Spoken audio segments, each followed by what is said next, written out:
일단 테란을 뽑을 것 같아요. 뽑히고 싶다는 사람만 10명이에요. 다 제주에 오고 싶대요 지금. 영진이가 뽑아줬으면 좋겠어요. 몰아가지고 4테란 줘. 유영진 선수가 어떻게 저기는지 모르겠거든요. 3테란이 좋아가지고 어중간한 테란 애들 되게 많거든요. 어중패. 토스가 3명이지만 너무 세잖아요. 저거가 토스를 뽑을 것 같더라고요. 어중간한 테란 중에 한 명을 뽑을 건데 첫 판에 태태하는 것보다는 나중에 하고 싶어가지고 CD조가 좀 저는 땡깁니다. 결국 저를 뽑을 것 같아요. 그리고 그 뽑는 게 맞아요. 근데 저 뽑는 게 맞는 것 같아요. 오기 싫어하는 사람을 뽑고 싶기도 하고 싫어하는 이유가 있지 않을까. 만약에 저를 뽑으면 저는 테란 뽑을 거라서 그게 재호 형일 수도 있거든요. 재호 형은 제가 2번 떨어뜨려봐서 와도 상관없다. 유영진 선수도 여기 옆에 앉아야 될 정도로 어중간한 사람이에요. 어중패 정보.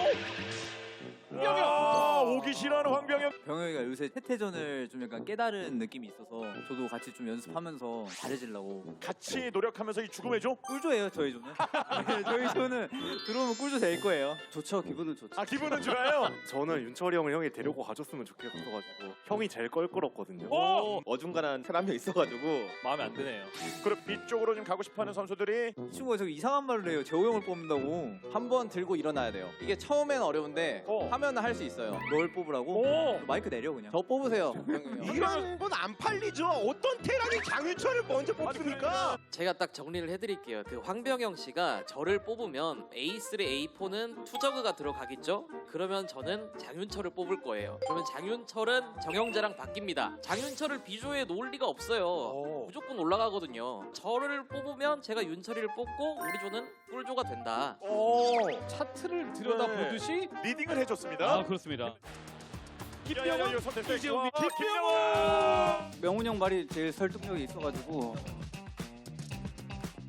옆에 테란 둘이 만약에 장윤철을 뽑았는데 안 바꾸면 어떡하냐, 뭐 그것까지는 제 알바 아니어서 저는 제 소신껏 손도 못 쓰고 그냥 당해야 돼서 아쉽긴 한데 저 뽑으세요. 서로 그냥 뚫을 수 있는 조 그렇게 한번 하시죠. 피그맨 뽑는 게 맞아요. 맞아요. 그게 맞아요. 맞아, 그게 맞아요. 저도 명훈 형이 태경이 형 뽑아줬으면 좋겠어요. 제가 들었어요. 우승자. 우원의 아빠.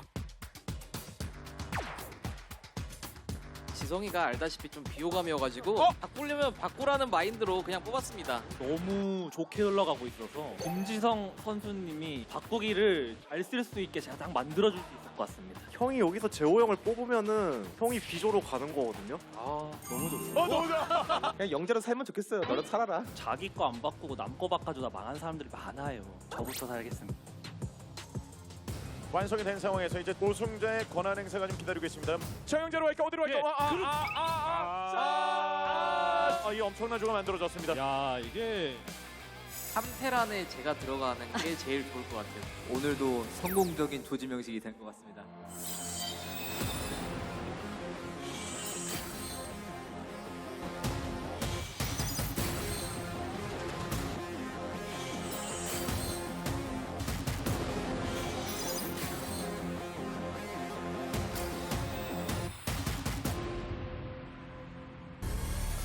Welcome to the new era. We the guys, homie. Welcome to the new era. Come and test us, shoulda knew better. We the guys, homie. Welcome to the new era. Welcome to the new era. 나의 레벨은 다르다 어나더 레벨 한식스와 함께하는 ASL 시즌 15 16강 두 번째 B조 경기로 함께하겠습니다. 안녕하세요, 이영경입니다. 자, 어제 16강 A조 경기 24강에서 시작된 이변이 아직 끝나지 않았다는 듯이 저그전 최강자 김지성 선수가 가장 빨리 탈락했고 저그 두 명이죠. 이재동 선수와 김성대 선수가 8강 진출을 확정지었습니다. 자, 오늘은 어제와 정반대의 종족이 여러분을 기다리고 있습니다. 3명의 테란 그리고 1명의 저그가 포진되어 있는 B조 경기를 앞두고 있는 선수들과 함께 만나보시죠. 안녕하세요. 반갑습니다. 안녕하세요. 네, 먼저 유영진 선수 아주 성공적인 조지 명식이었다라고 말씀을 하셨습니다. 네. 그만큼 B조에 대한 만족감이 굉장히 높으신 것 같은데요. 좀 어떠신가요? 제가 봤을 때는 그 우승자인 A조와도 버금갈 정도로 좀 할만한 조라서 좀 만족스럽게 연습을 했습니다. 그런데 지금 4명의 선수 모두가 만족스러운 표정을 짓고 있습니다. 현재로서는. 네.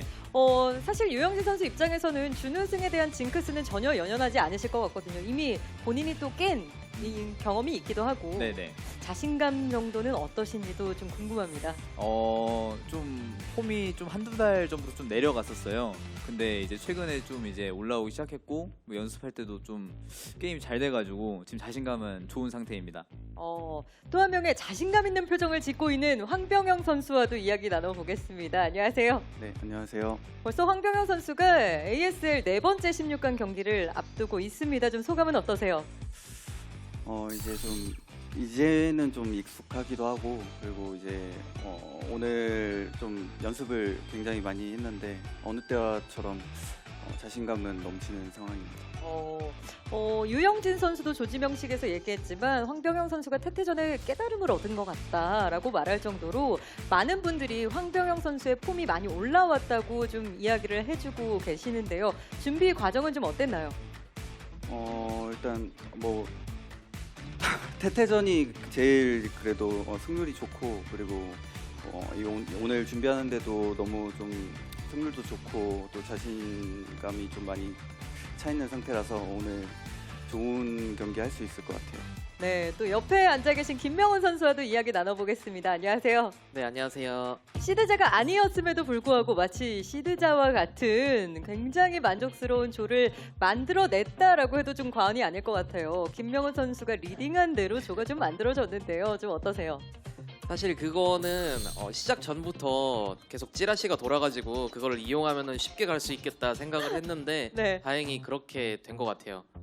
김명훈 선수가 또 하나 좀 웃을 일이 연속 우승을 했던 지난 시즌 10 비슷한 구도로 좀 조가 만들어졌다라는 느낌이 있어요. 그때는 신상문 선수, 유영진 선수 그리고 정영재 선수가 한 조에 같이 있었는데요. 좀 그때를 회상해 보시면 지금과 약간 평행이론 같은 느낌이 드시나요? 네, 좀 굉장한 호재라고 생각을 하고 이번에 욕심을 내고 있는 상태고요. 연습도 그래서 더 열심히 하고 왔습니다. 하지만 시즌 10 때 정영재 선수와 시즌 15 때 정영재 선수는 다릅니다. 정영재 선수와도 이야기 나눠보겠습니다. 안녕하세요. 안녕하세요. 사실상 조지명식의 최대 수혜자다라는 이야기를 들을 정도로 정영재 선수 굉장한 만족감을 드러내셨는데요. 준비 과정 역시 이조였다라는 생각이 좀 드셨나요? C조에 비하면 그냥 너무 행복했고요. 준비하는 동안 만족스럽습니다. 김명훈 선수와의 첫 경기를 정영재 선수는 앞두고 있습니다. 하지만 연패를 당했던 경험이 있기 때문에 사실 김명훈 선수와의 경기 자체는 썩 좀 좋은 기억이 없으실 것 같은데요. 오늘 첫 경기는 좀 어떻게 내다보고 계실까요? 예전에 졌을 때는 그래도 김명훈 선수가 본업이었는데 지금은 부업이기 때문에 충분히 할 만하다고 생각합니다. 지금은 ASL이 김명훈 선수에게 본업이 아니기 때문에 그때와는 많은 상황이 바뀌었고 구도도 다를 것이다. 김명훈 선수 좀 해명을 해주셔야 될 것 같은데요. 어떻게 생각하세요? 자꾸 그 다른 동료 BJ들이 제가 뭐 스타를 버린 줄 아는데 그거 아니고 네. 더 열심히 하고 있거든요 지금. 그래서 똑같은 결과를 보여주도록 하겠습니다. 네, 또 두 번의 우승을 차지했던 김명훈 선수이기 때문에 ASL에서 웃었던 기억을 결코 잊을 수는 없을 것 같은데요. 과연 비조의 선수들에게 팬분들은 어떤 부분을 궁금해하셨을지도 좀 짚어보도록 하겠습니다. 유영진 선수께 좀 마이크를 전달해 주시고요. 팬분들이 보시기에는 다른 조들에 비해 B조가 좀 난이도가 좀 낮다, 굉장히 좀 쉬운 조다라고 이야기를 하시는 것 같은데 준비하는데 마음가짐이 더 편하지는 않았는지 물어보셨습니다. 근데 저는 약간 좀 그러니까 제가 역배 취급 받을 때 그때 좀 더 게임이 잘 되긴 하더라고요. 오히려 약간 이제 좀 괜찮다, 쉽다 이러면은 좀 더 부담이 돼서 좀 잘 못하긴 했는데, 근데 제가 요즘 저를 평가하기에는 제가 정배는 아닌 것 같거든요, 이 조에서. 그래가지고 오늘은 좀 할만할 것 같아요. 오히려 지금 본인을 굉장히 낮춰서 말씀을 하고 계시는데 황병현 선수에게 약간의 빈틈을 만들고자 함인지 아닌지는 경기를 좀 봐야 알 것 같네요.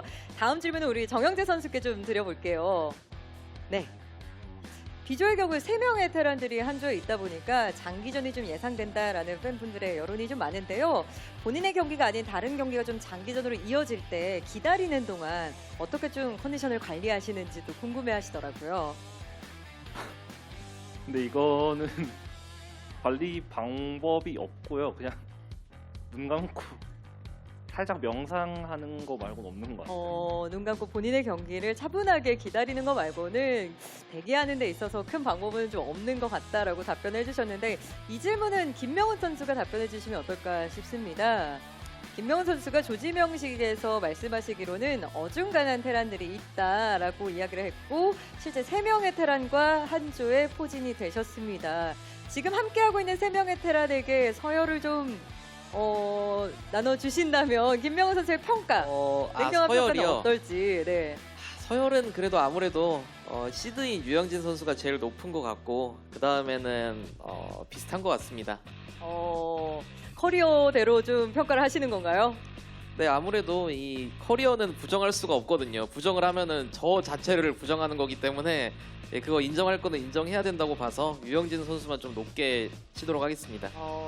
역시 말씀하실 때도 굉장히 냉정하게 리딩하는 듯이 말씀을 해주고 계시는데 마지막으로는 상대 선수의 장단점은 무엇일지도 좀 궁금해하셨어요. 이 질문에 대해서는 황병영 선수와 유영진 선수가 서로의 좀 테란의 장단점에 대해서 한 가지씩 말씀해 주시면 좋을 것 같아요. 황병영 선수, 유영진 선수의 장단점 뭔가요?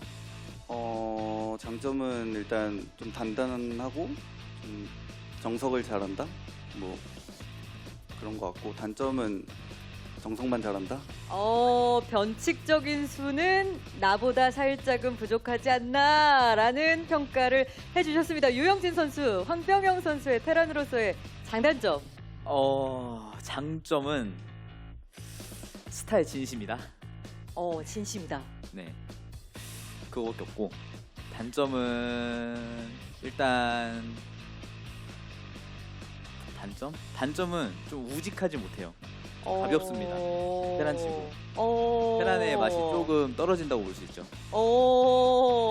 태태전의 깨달음을 얻은 것 같다고 하는 평가는 굉장히 상반된 아주 냉정한 평가를 내려주셨습니다. 첫 경기가 굉장히 흥미진진할 것 같은데요. 자, 끝으로 네 분께 각오를 한 말씀씩 청해 보겠습니다. 유영진 선수. 일단 오랜만에 지금 대회장에 와서 이제 게임 하는데 좀 좋은 모습 보여드리고 꼭 올라가도록 하겠습니다. 기대하겠습니다. 황병영 선수. 네, 오늘 준비 많이 한 만큼 좋은 경기 하도록 하겠습니다. 좋습니다. 김명훈 선수. 원하는 조에 들어온 만큼 꼭 올라가서 8강 오랜만에 가도록 하겠습니다. 기대하겠습니다. 정영재 선수. 준비한 거 잘 보여드리려고 하겠습니다. 좋습니다. 자, 4명의 선수가 펼쳐 16강 비조 경기 어떤 흐름이 이어지게 될지 기대하도록 하겠습니다. 인터뷰 감사합니다.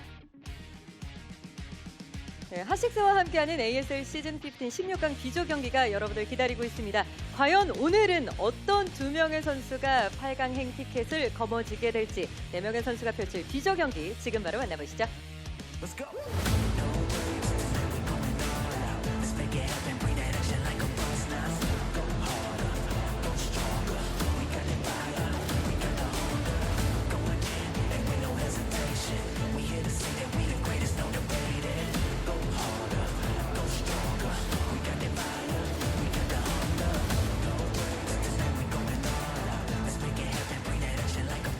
What is up, everybody? We're back and we're ready to go into Group B here for the ASL round of 16. It's going to be a very tyranny group. Christmas came early here for Tastosis. How you doing, man? Well, Tasteless, I'm doing a lot better now. I had to sit through a 3-Zerg group, but now you have to sit through a 3-Terran group.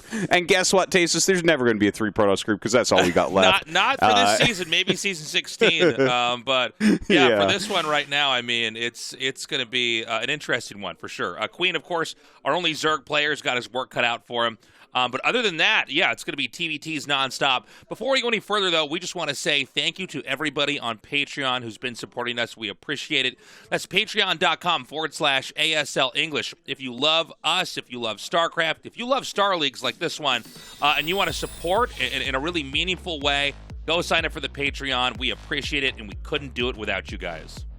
Yeah, thank you so much, everybody. And I mean, this season is going so well. I've heard a lot of people saying this is one of their favorite seasons so far. I mean, Jadon getting through in the last group, plus all the upsets. Are you kidding me? Soma, Royal, Mini, basically the best newer player of every race, falling out super early in this tournament. A season of upsets thus far. Yeah, a lot of shakeups here in the round of 16 so far, obviously just for Group A. Looking at this group right now, I think it's very fair to say that Queen and Rush are a league ahead of JYJ and Barracks. I'd say Barracks is probably easily the weakest player out of these four, but you know, with the number of upsets that have happened already in Group A, I got to say you should be ready for anything coming in here into Group B. Yeah, it's really so true. Like Barracks, like yeah, he is the weakest, I guess, but he's getting around to 16 pretty regularly now. Like he really is rising into being one of the best Terrans. He's super fast. He's been getting coaching from Light, and that is always something that's going to bring up your level. So I think there are like upset potentials everywhere. I think everyone in this group does have potential to beat everybody else. It's going to be interesting.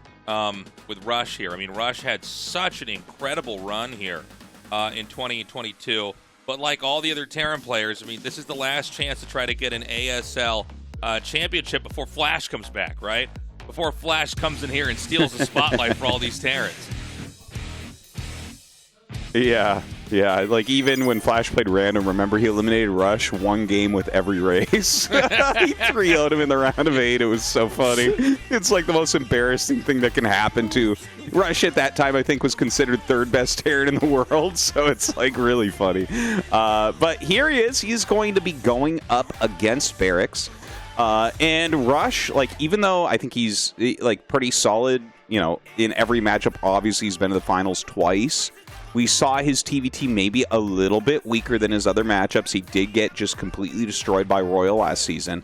And Barracks, this guy is like a very modern macro Terran. So, like, let's say that they go into a Vulture War. It is completely possible that Barracks gets more Vultures. Yeah, Barracks. I really like this guy. I always appreciated that he would come down here and play in Tase's LAN party. But I got to say, I mean, it's hard for me to imagine a world where Rush doesn't come out on top. I feel like Rush is so strong. He's in such good shape. But, yeah, I mean, you never know. It's been very wild to see just how much the landscape of who's on top of StarCraft this year has been changing. It really is changing, and honestly, it's going to continue to change. And Barracks, rather, is one of those guys that's on the come-up right now. So, you know, in the next couple of years, he might actually be in Rush's spot where he's the Terran that's getting to the finals. He's really working hard. Again, he's got that crazy speed. He's got all the super modern builds. I'm excited to see what they're going to break out, to be honest. Like, TVT is changing right now. It's like you can kind of feel that builds are getting way more optimized. So, not sure what we're going to see, but in a best of one, especially on Sylphid, Sylphid's kind of a small map, which more rush play is like possible. Like you can do more aggressive builds in Terran vs. Terran. I feel like anything could happen here. All right, guys, we're ready to get into this. TVTs all night long here, starting out Rush vs. Barracks, Group B of the ASL, round of 16.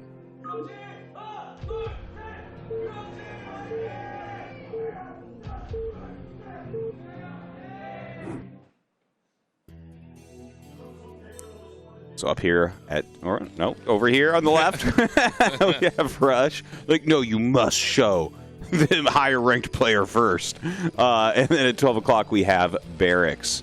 So yeah, I mean, Sylphid is a map that can definitely give us some wild Terran versus Terrans. I think here's the funny thing, Taste, is like for me personally, I hate playing on Sylphid. It's such a hard map to play TVT, but it gives us really interesting Terran vs. Terran games because it is a 3-player map. It cannot be split, right? You can't split this map in half. So there's just constant jockeying for position until someone comes out on top.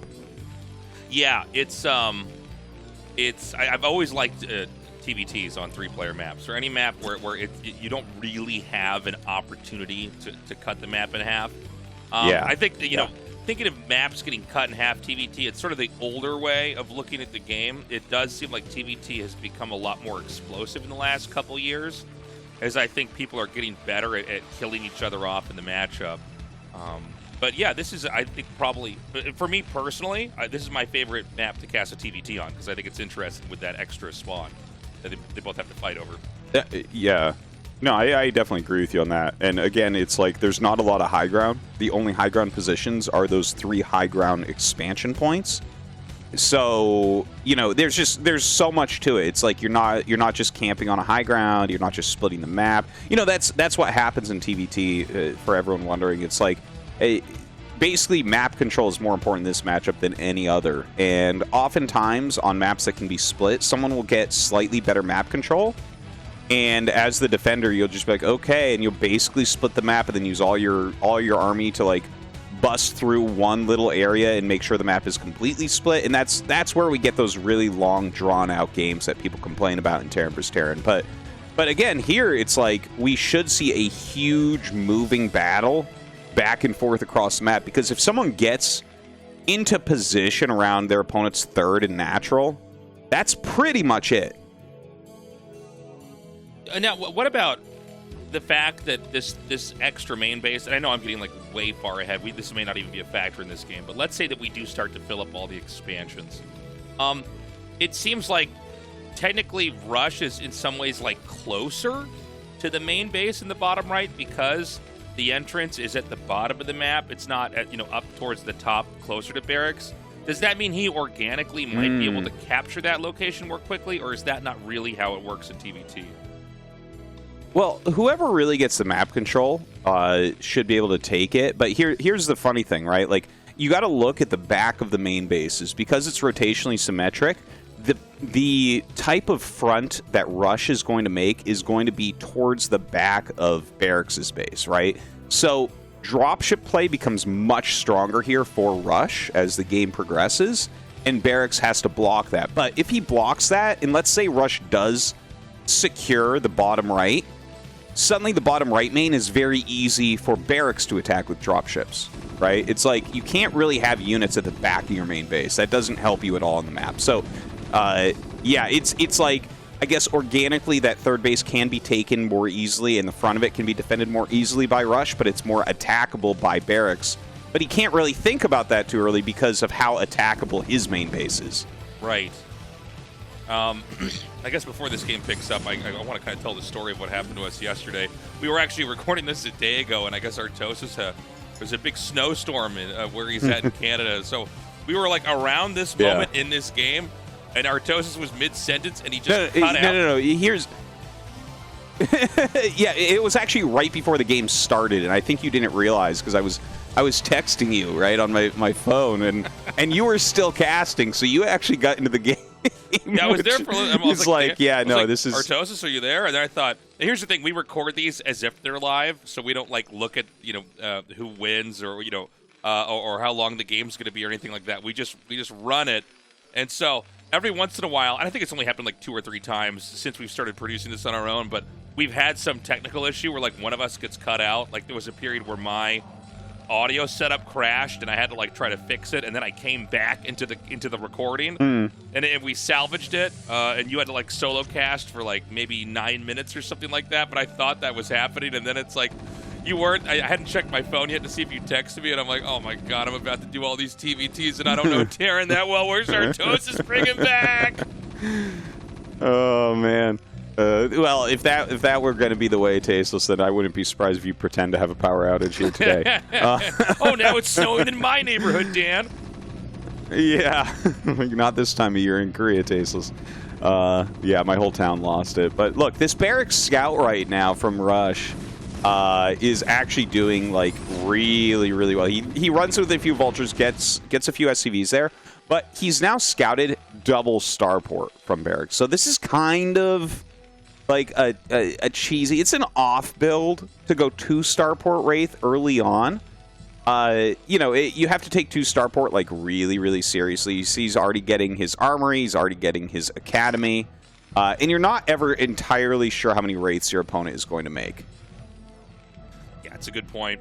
Looks like he's going to come down now and poke in, try to get an idea of what exactly Barracks is up to here.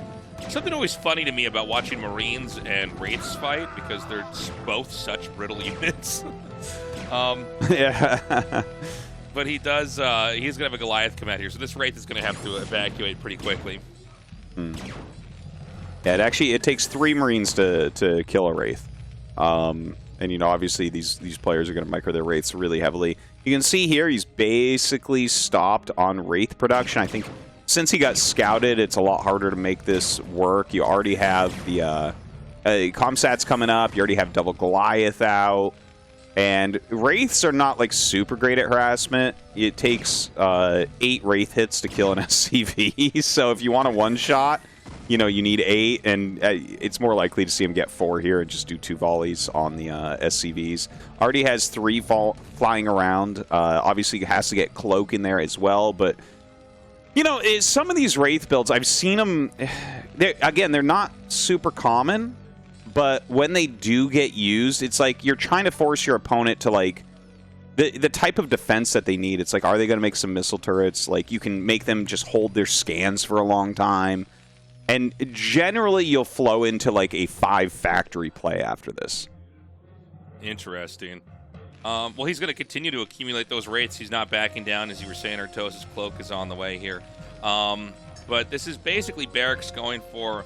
a little bit of a complex composition here. You know, he's got some tanks, but he's got the Wraiths to kind of combo that in there, where Rush is really trying to power up for a really strong ground push here. Yeah, like, you don't really have too much of an option here as Rush. Most people, I think, like to go into, like, 3 factory, Goliath tank, take a 3rd base, and just kind of push the Wraiths back. Because the Wraiths, the thing is, the Wraiths are, like, always useful, but they don't, like, scale super well, right? Like, these Wraiths, are they going to do more and more damage throughout the game? It's like, well, they're still going to be useful, so they're not, like, the worst thing in the world, but, like, you know, as he gets more Goliaths and he starts catching them and hitting them, like, look, every time you scan with a ranged Goliath, they are taking a ton of damage. Yeah, and I mean, Goliaths kill rates so fast, it's crazy. Well, we have the 3rd base being seized over here for Rush. Barracks has come now into the back. This is going to fish a lot of these Goliaths back here. They're going to have to try to come back and defend before anything else can really be done for this. But a little scan coming out here for Barracks. He's going to try to move out. Now, if I'm not mistaken, they should be roughly even in tank count here, although Rush is going to have other Goliaths to combo in with these tanks. Yeah, and on Barracks' side, right, like, he did go into those 5 factories kind of as expected. You have to make those additional factories to kind of catch up on that ground unit count after your raids because they are so expensive. And he's just going to set up a big siege line here. So, like, Barracks, right now, it's about the speed of his macro. He's got to, like, kind of harass with the raids, make sure that there's a certain amount of Goliaths coming out so the siege tank count can't get too high. And he'll start massing some Vulture tank. And, like, eventually, we're going to see Barracks try to bust out of this containment that's coming up. Okay, the oh, tanks dude, what is this? Ooh, this is a funny position. He's, like, set up a push on the 3rd base location here. This is looking kind of bad here for Barracks. I mean, he can't take a 3rd base yet. Maybe he wants to try to take that 9 o'clock, or sorry, 3 o'clock spot over there. But, I mean, Rush hasn't really made that much progress over here yet. I mean, it's kind of a weird spot to push. You have that, like, base that's sort of in the middle of the map that doesn't have that many minerals at it, but you can't just move straight down out of it either. So it almost seems like Barracks is just going to kind of go around all this. In fact, these Vultures are going to come down here and hit these SCVs. This could be huge. Ooh, a very nice move here from Barracks. Getting any SCVs right now is pretty strong considering he has been the one doing the harassing, and don't forget he had the faster command center as well with that gasless expand. Now, he is taking his own 3rd, and it's kind of a more powerful 3rd. In a lot of ways, it's got more mineral patches, it's more easily defendable, he's got the bigger gas, so Rush needs to utilize this 3rd base he has now, right? He's got 3 gases, so he can really mass up tanks. He could switch into starport play, or, you know, he could just, like, reinforce his siege lines and take another base as well. In TVT, if you can keep them off a 3rd base and you have yours, you're going to win the game pretty handily. Looks like Barracks is going to try to come in here. The tanks scoot away to get out of the range of Barracks' tanks, and now these Vultures, maybe a little bit of an overextension here, probably too close. A little bit sloppy. A little bit sloppy there. And don't forget, if you're sloppy against Tank Wraith, the Wraiths can help to, like, finish off units that get damage. Like, that's one of the really great things about Wraiths. They do great like they capture that extra vision that tanks don't have, so you don't have to use as many scans. But also, like, let's say, you know, you see these things all the time where, like, your tank takes 2 hits and is at, like, 5 health, right? But it wins, right? It shot first. So then the Wraith can go in and finish things like that off. And if you ever don't have enough Goliaths around, they'll really mess you up. So, like, Rush has to be careful about that. Yeah, that's a good point. You know, if you overstep, those Wraiths can just come in there and clip off the extra HP that is remaining. Barracks, by the way, over at 3 o'clock does get that base up, and he'll be taking that gas pretty quickly. Rush is ahead ever so slightly, but Barracks is making this into a game now. Yeah, I like how Barracks is trying to spread himself. See how he's, like, kind of moving straight down the right side of the map? Right. He's trying to split the map in a way that is unfair towards Rush, right? That's what it looks like right now. Now, you got to be careful not to spread yourself too thin in any one location, because if your opponent kind of unsieges and takes everything and punches one hole in you, you're in a lot of trouble in TVT. That's kind of the big thing that should be remembered about Terran versus Terran, I think, is like, yeah, you can make these big siege lines, but if you're not consistently reinforcing them, they can be broken. Yeah, it's a very good point. You know, Rush, the fact that he's kind of denied territorial control over this, you know, what would be third base here is nice, but I do think that Barracks' overall contain is somewhat, I guess it was better because he had actually sealed off that bottom right base, but when we got a shot of the middle of the map, we see that Rush is actually coming in here and clearing mines, and I feel like Barracks' position is actually collapsing on him. It is a little. It's kind of like weird looking what's going on. Barracks not really getting his units out onto the map where he needs them, and Rush just suddenly, like, running up and killing things? I'm a little bit confused. Like, he had this huge amount of units there, and they're just gone. I almost feel like we missed some major movement here from Barracks. Like, I just feel like suddenly there's just nothing here. And, you know, now he's just inside the third base hitting this. And I feel like now this game is actually about to end. It's suddenly 163 supply to sub 100 for a second there from Barracks.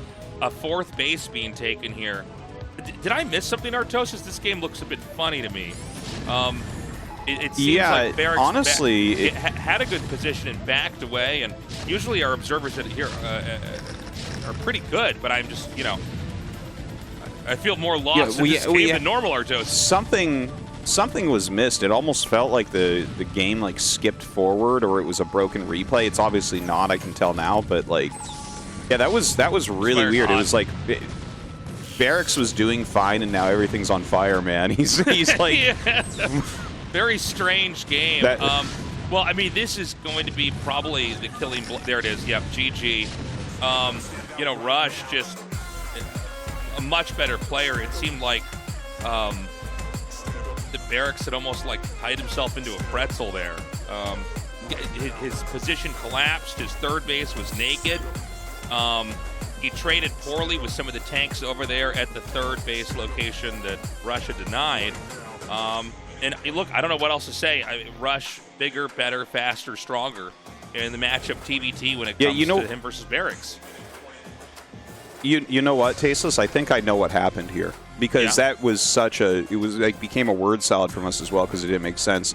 The game can desync when you're watching live. I think it desynced, and they realized it on the main observer and switched over to the secondary observer, and that's why everything just suddenly, like, disappeared. Because he had a huge amount of units that weren't moving. So sorry guys, there's actually literally no way to fix this, unfortunately. Yeah, so but this is a known issue that occurs occasionally. Okay. That is so rare to have happen. Okay. So they're actually going to put a replay up. Okay, so it looks like. Okay. So this was the shove up here at the top. Yeah. And I think somewhere here is where the desync happened.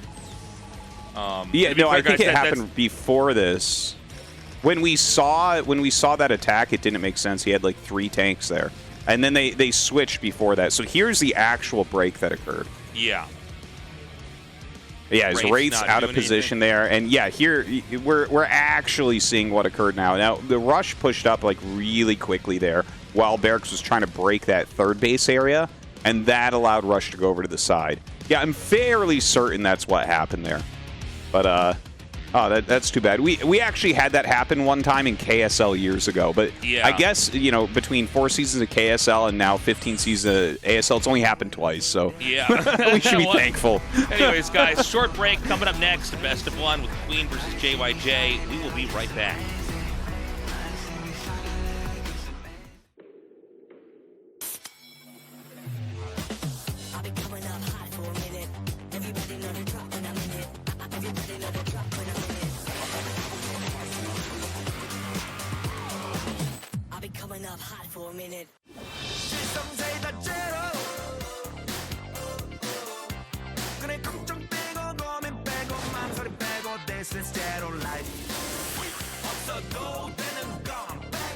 실성사이다 제로.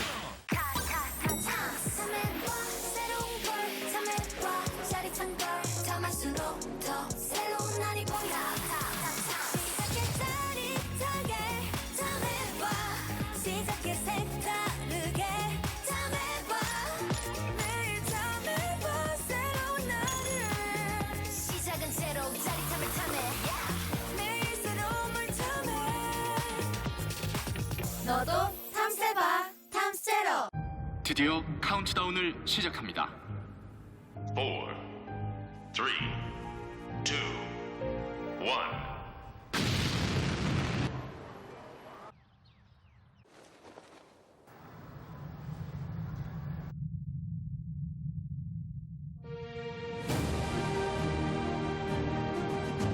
떴다.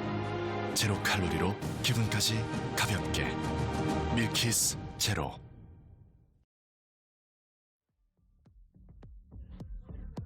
Short commercial break, Artosis. There's no time Yeah. to waste. Got to get right into these matches, man. So many TVTs potentially occurring. But here we're going to have a Terran versus Zerg. It's going to be Queen going up against JYJ. This should be an excellent match, man. Queen, obviously a 2-time ASL champion. He's the only person that got close to what Flash was doing, since he not only did he win 2 ASLs in a row, he also got top 4 twice in a row connected with that. So that's one of the most insane runs we've ever seen. Unsurprising because he's such a strong player. But going up against JYJ, JYJ may quietly have the best, or at least top 3 macro Terran versus Zerg in the world. He's the guy I go to other than Light for just pure, beautiful macro play for this matchup. Yeah, he's a great player. If you're not a Terran main like Artosis, this is not, the first guy you think of with all the great new Terrans we've had and Flash and, Light and all those. But this is definitely a guy that you want to watch out for here in this group. I do think this is a tough matchup for him. Although Queen is not the same player that he was 2 or 3 years ago when he was just smashing everything. There was a period where it looked like he might start to dethrone Flash here, Now he's kind of trying to fight back for that that recognition. But I always think Queen is somebody who's a real threat, no matter who he's up against. Yeah. The thing is, he feels just slightly a half level below where he was for those ASL victories, but honestly, if he popped to the top of the tournament again, I wouldn't be surprised. I consider this guy one of the absolute best.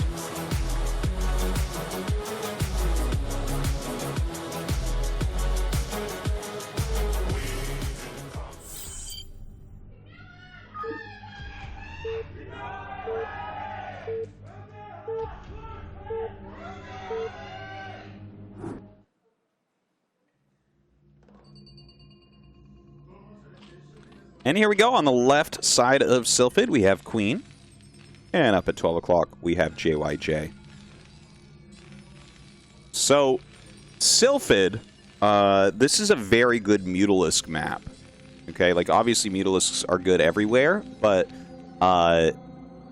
every position has something that's really hard to defend against Mutalisk harassment. And on this position for JYJ up at 12 o'clock, you have a main base that's not really in a corner. There's more surface area you have to cover, and your gas is way off to the left. So it's very hard to get the right amount of turrets in the right area to block, which may lead JYJ into something like a Valkyrie opener here. Interesting. Queen, he's at times been just so crazy good, so solid. I feel like he doesn't really have any kind of weakness either, or any kind of part of the game that he fails to really deliver in. I think this should be a tough one for JYJ, to be honest with you. Well, JYJ, like I said, if he gets into one of the big macro games, where you're just kind of roaming with bio and you're irradiating, maybe you're doing some drops and maybe you're going battle cruisers, he's so good in that position. But I think the early mid game, that's where Queen may be able to really do a lot of damage to JYJ. Now, his natural's not too bad or anything, but like you got to defend those mutas just right. And again, this main base at 12 o'clock is very difficult. The mutas can harass on the right side of the minerals or the left side where the gas is. And it's just like, normally in a main base, you need 3 missile turrets and then your Marines to support. Here, I don't even know how many missile turrets would stop the Mutalisk harassment. It's like you need so many because there's so many angles they can come in at. So I'm a bit nervous for him for that aspect. Yeah, it's the funniest thing. Like, just a few minerals pointing in a certain direction, or having a gas that's on one side of the command center instead of the other could suddenly mean that mutas are so much more of a threat.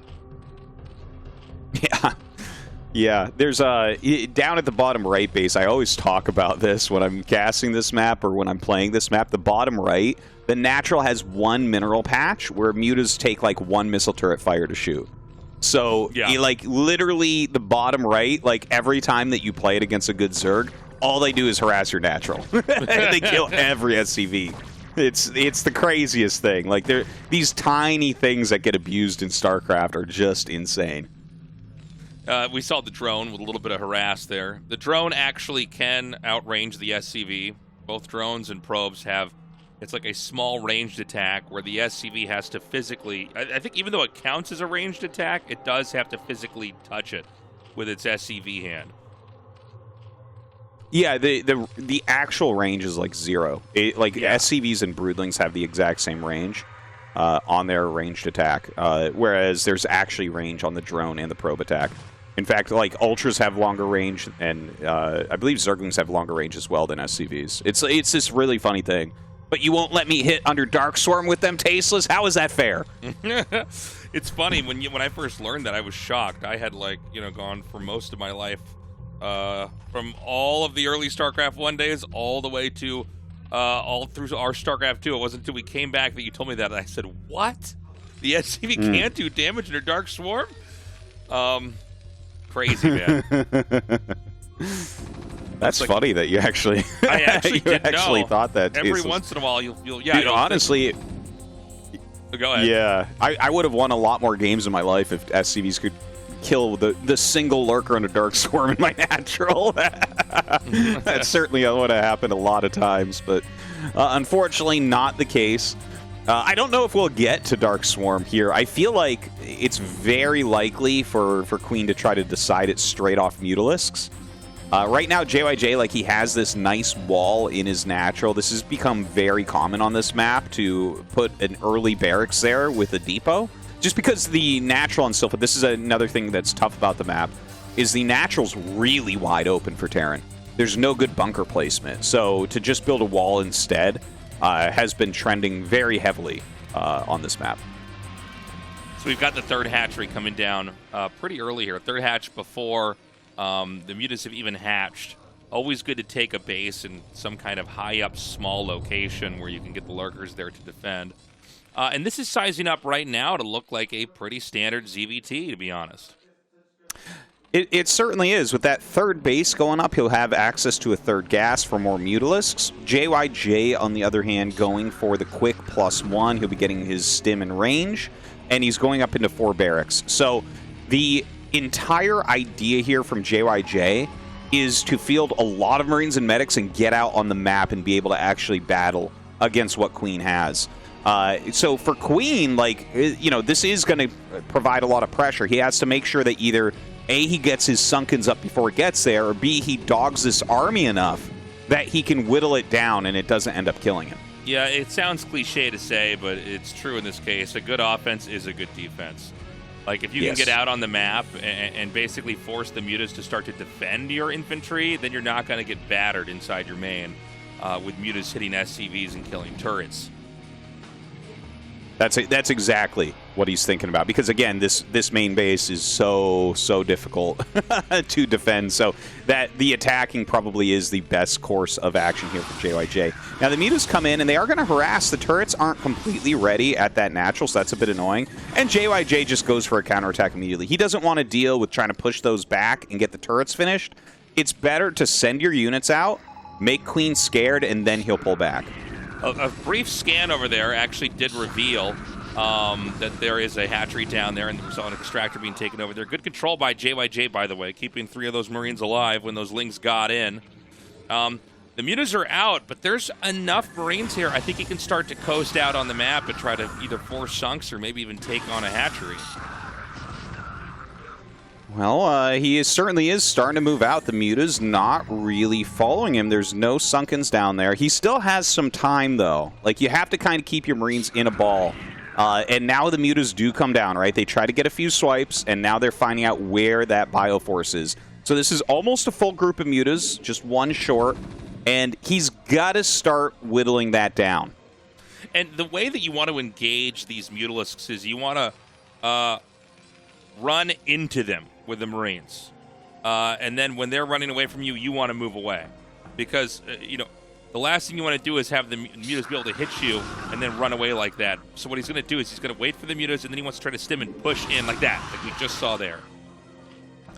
Yeah, you want to stim, you want to target. These are really important things. Also, like, there's been some updates on how to control bio against mutas. Like, ooh, very nice. For instance, wherever the mutas are, you want a flat line of Marines against them, so you have as many shooting at once as possible. Any Marines that stick out a little bit, see that? As soon as any Marines stick out, Queen will dive in and kill them. So you need to try to keep them flat. You don't want your medics in the front. There's, like, a lot to this, and we'll see. Like, you see, as soon as a Marine wanders, he's like, all right, got it. Oh, more Marines in the front. Let's get them.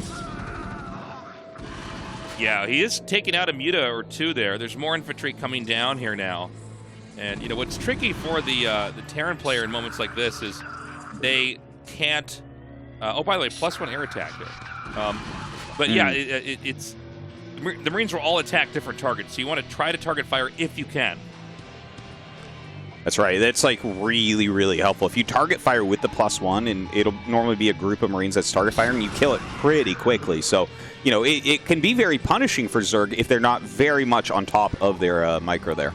We have 2 starports finishing up here. So JYJ is getting to the place that he kind of needs to get to, as you were mentioning earlier, Tastosis, is he needs to basically power up to the point where, he's going to be roaming with lots of bio like we see on screen now, but then combo that in with a bunch of vessels with Irradiate. Yeah, this is great to see. Like, he really chose a good build to be able to do this. You can see he's not actually making a lot of progress out onto the map. He's been stuck in the middle forever, and he keeps reinforcing. But Queen has added some Sunkens now. And, 3 Sunkens plus these mutas makes it really hard, even for this many Marines, to attack in. But Queen is going up towards Lurkers as well. And once he gets those Lurkers out, we just kind of go into the next portion of this game. Okay, so the infantry are just right up outside the space. I believe there's 3 sunken colonies total. Lurkers are about to finish. If the Lurkers can burrow behind these sunken colonies, you basically can't get in here. But Terran's going to stim and try to push in right now. Is this the right play? It might be. The muta's having a little bit of a hard time. The Lurker's just barely not ready right now. He needs those Lurkers so badly. They pop out just as the last Sunken goes down. Whoa. Just in the nick of time. Oh my god, he was so close to death there. Yeah, that was crazy. I mean, talk about coming down to just the matter of a few seconds. He is going to kill off that one egg. He's going to shimmy forward with these Lurkers. Does pick off one Marine. And I'm blown away that Queen so narrowly survived that. That shows so much skill on both sides. And look at this. He scans and goes in. Oh, my God. The 3 Lurkers. He's trying to just use his spread to break through. That additional Sunken finishes. Oh, my God. The defense of Queen here was perfect. Yeah, I mean, that was a beautiful setup. I mean, the Sunga Colony was just enough to soak up the damage to then let the Lurkers get the kills. The Mutas had to tank as well, but a beautiful hold, and JYJ has really dropped as far as momentum goes. His infantry setup is a lot smaller. We've got a dropship out here now, but I don't know exactly where he would be able to drop with that.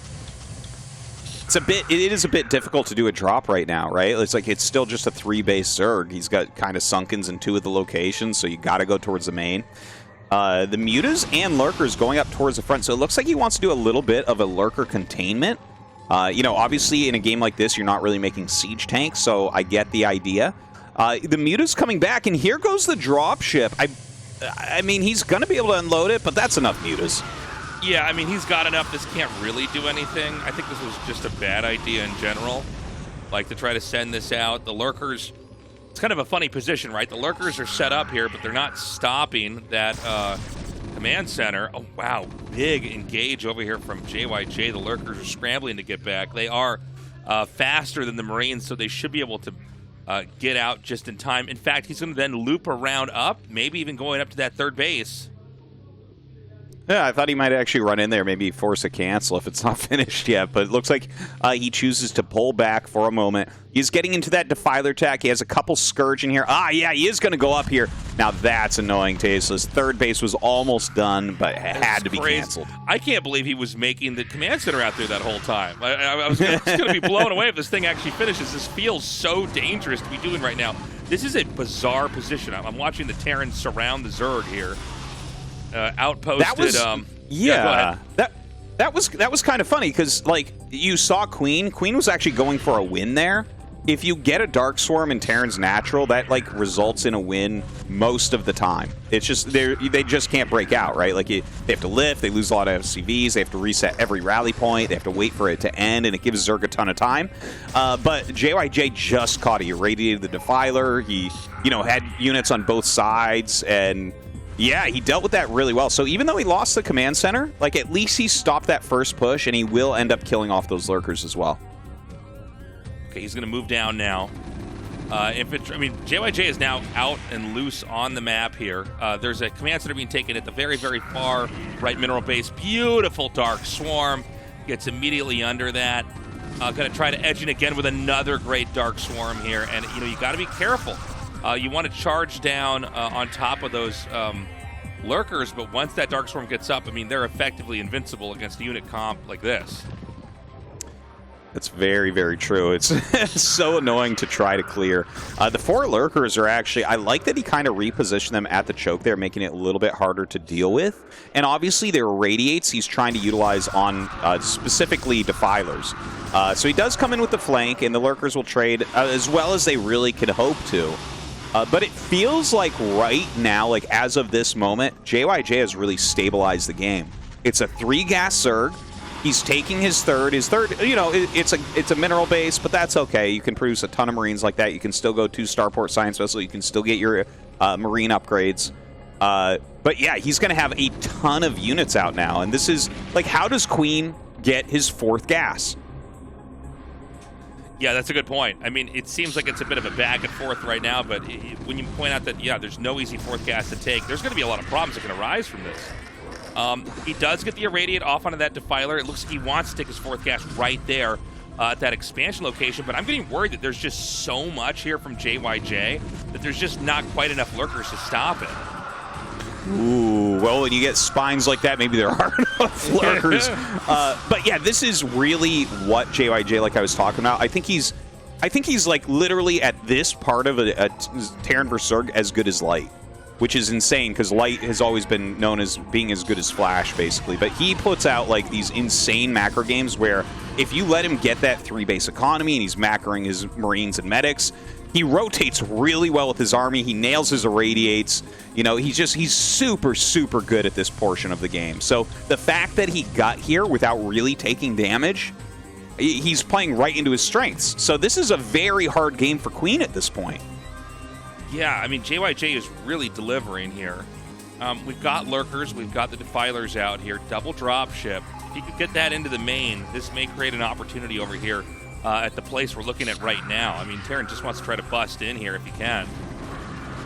Ooh, now Tasteless, this is really exciting for me because right now we have Queen switching in to something very, very different. Hold on a second, though. We have a double drop into the main base, a very powerful move here. Oh my god, he is getting a ton of damage done. Yeah, and the Lings and the Lurkers are going to come down here. He does get a Dark Swarm up. He's going to start to irradiate these Lurkers. They're all going to die out pretty quickly here. More Lings are being sent down, or he has to clean this up in the main. But there should be opportunities that I think JYJ can find here in just a second. Yeah, those Lurkers go down, and Tastosis, the 4th gas, is going to be denied. It is going to be denied. That's such a big moment. But the composition is changing really heavily for Queen right now. It's a little bit late to get into this, but this is the ultimate comeback composition. When you go Hydra, Lurker, Defiler, this can be more cost efficient than anything else that Zerg does. It's very plague heavy. You kind of plague everything and you can zone out the vessels. You saw he just killed a ton of vessels, and this forces Terran into siege tanks and a more passive game because it's just about spamming out Defiler spells and staying alive with Hydra Lurker. Well, now the Evo Chamber might get picked off here. If he can kill this off, yeah, he does. He does manage to take that out. The drops are doing a great job. I mean, it's not like the Zerg's going to be killed outright, but the Zerg is really not able to grow. And you can slowly overpower a Zerg that's on 3 bases, especially as Terran begins to spike up in supply. I mean, we have 4 bases over here. There's really nothing to stop JYJ actually from taking a 5th base as well.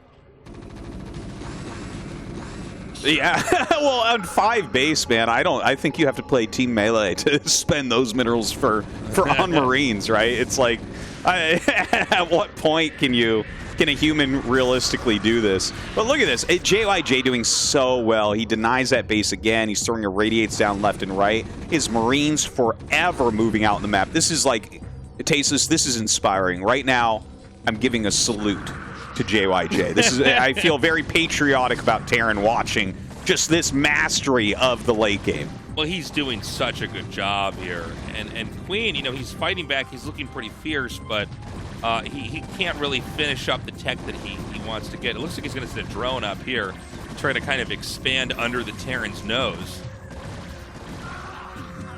I can't blame him. Like, he's just has to get something down. Also, I think he needs to be careful not to, like, attack too much here. He really needs to start using Plagues and Dark Swarms a bit more, right? Like, you see these Hydras out here. It gets really scary, honestly, because, you know, Hydras, they have this great range, and they're really quick, and if you Plague the Marines, they're one-shotting them, right? So, like, that's... It becomes really hard. See, there goes down a Plague. Now those vessels, like, those are going to be zoned out by Hydras for the rest of the game. Like, we don't have enough time to repair those. And look at this. Down goes the Dark Swarms. Like, Queen is fighting back really well. It's just he's so far behind right now. Yeah, he's going to come in once more. He does gun down the tank. But the Marines just have to sidestep. They just got to stay out of range there. Looks like the tank could end up getting targeted down here as well. The Zerg is almost chained to the Dark Swarms up to where the natural base is, but there's infantry that can come in behind this. We're seeing an interception over here right now. Oh, man. Look at this. He's, like, morphing the eggs under the Dark Swarm and everything, too. These Marines just can't do very much. He's rallying more units up. He's just making a hallway of Dark Swarms as they go off. He has another Defiler up here, puts them down once again. Are you kidding me, Tasteless? Do you see how far he's going with this? Well, he's basically trying to just get up to the natural and maybe just get on top of production, ideally, right? And as long as he can do that, you know, then Terran's going to lose everything that they get out, and then maybe he can start to fraction off smaller parts of his army and try to hit these other locations. Do you see this? He's throwing down these Dark Swarms everywhere. He cleared all those tanks. More Hydra Link coming out. Dude, he's on 3 base. He's on 3 base against a 4 base Terran that was maxed out at twice his supply with better upgrades. Okay, and here he is, and he is just starting to deal so much damage. Now, the game is certainly not over. JYJ still has a lot of stuff. I think he will eventually clear this. Notice how he's moved his bio into a position to catch reinforcing units. So, like, I think JYJ can restabilize, but that was absurd, those moves from Queen to get up to that natural. It was a pretty crazy Hail Mary play, to be honest. I mean, he just got out so quickly. But the problem is now the Lurker count's going to thin out here. And, I mean, from there, I just, yeah, again, I don't see the fourth base coming yet. Queen is going to try to take one over here, close to the middle of the map, but I think that JYJ should be ready to come down and try to crush it. But that being said, JYJ has lost a lot of vessels. Like, a lot of vessels to be filled up. Normally you want to have like 11 or more vessels this far along in the game, and you're just endlessly spamming out Irradiate on everything. And that's the one thing that concerns me is, you know, when you get enough vessels, then you can kind of, you know, change the rules for any fight. But, you know, with it being that low, maybe there still is a small chance here for Queen.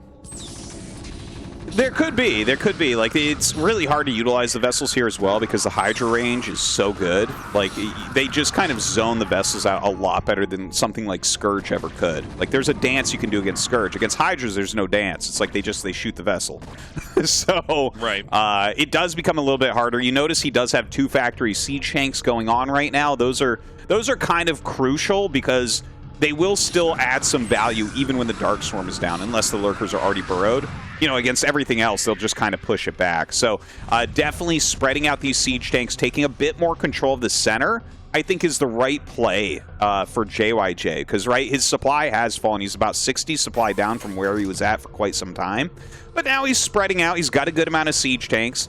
And if he can just kind of stabilize and then move forward, he's going to be in really good shape because Queen is almost out of gas. Like, his main gas is for sure gone. I think his natural is too. Okay, another nice Irradiate coming in over here. The Hydra combination, again, it's so deadly. You see these vessels just disappear. They get zapped by those Hydras, man. But eventually, if you have enough room, and right now JYJ does, he's able to just fan out with his Marines and basically dodge the punishment of the Dark Swarm. Now, we do have the fourth base being taken here. We need to find out right now, could Terran push in and take this back? Or is this game about to go on for a lot longer? Well, he does need to keep that base alive. Queen does. Like, if he doesn't keep that gas up, he's basically done here.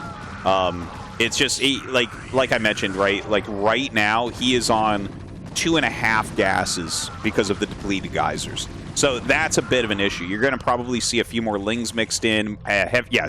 Heavier Hydra counts and things. This is like how to actually beat compositions that won't die. You just outlast them. It's not like JYJ can push in for a victory, but if he just continually shuts down gas, eventually the composition becomes so weak from Queen, and we're starting to see that now. Okay, he's coming here again. I see Lings, and that's it. Yeah, GG. Lings and Hydras are not going to beat Medic Marine with that many vessels. You can dematrix stuff, and that was it. JYJ was winning that game for most of the game, but man, oh man, did Queen ever make him work to close it out.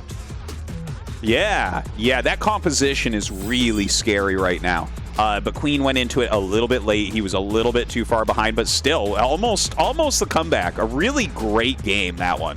That was fantastic. But Queen goes to the loser match. He is another player we're expecting to get really far. Could he be another upset here tonight? Yeah, I mean, let's see. I look forward to Queen versus Barracks. I do think Queen has got that. But this TVT coming up, man, this is going to be a fun one. Yeah, all right. That is going to be nice. A best of 3 TVT. Hopefully not the last of the day, Tasels.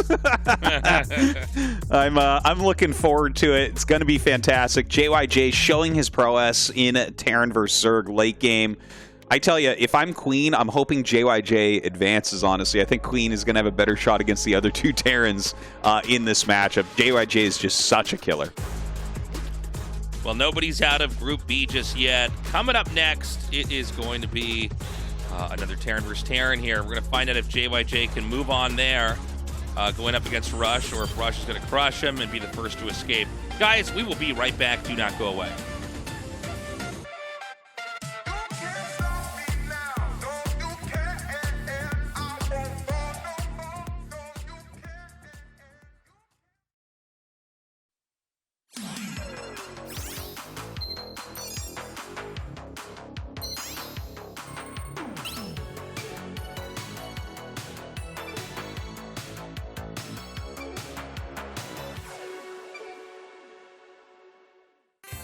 너 놓쳤어. 나 못 봤는데. 방금 뭐 터졌어요? 뭐야? 방금 못 봤어 또. 아니 이게 뭔지 알아야. 이제 알겠다. 이제 어떻게 해야 되는지 알겠다. 내가 앞에 중간 끝에 이렇게. 그러니까 형이랑 맞아. 오케이. 내가 앞에를 보고. 자, 시작하겠습니다. 똑같다. 이거 집중해서 봐야겠다. 여기 봐야 돼. 세 번째 자리라는 건데 세 번째 자리는 어디로 가야 돼? 방향을 못 봤는데. 한명 왼쪽으로 가. 왼쪽이야. 세 번째 자리가 오른쪽이네. 자, 여기서 이제 좀 준비하고 계세요. 1311 3531 오른쪽 거. 다 가나. 왼쪽. 아래 위. 난 위. 위로 가야 돼.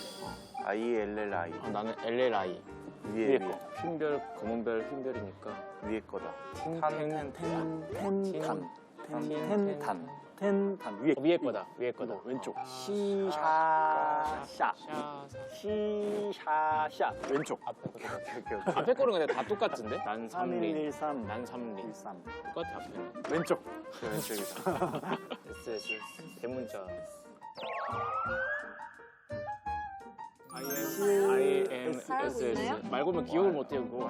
나 앞에 못 봤어. 왼쪽. 똑같은 거 같아. 약간 집중력이 흔들어놨어 지금. GANG. 오른쪽이다. 이거 뭐야? 방금 너무 빨리 사라졌는데? 찍어야 된다. 이거 일단 12시 아니면 9시거든? 찍는 건 JD로 가자. 9시로 가 그러면. 오케이. 왠지 9시일 것 같아.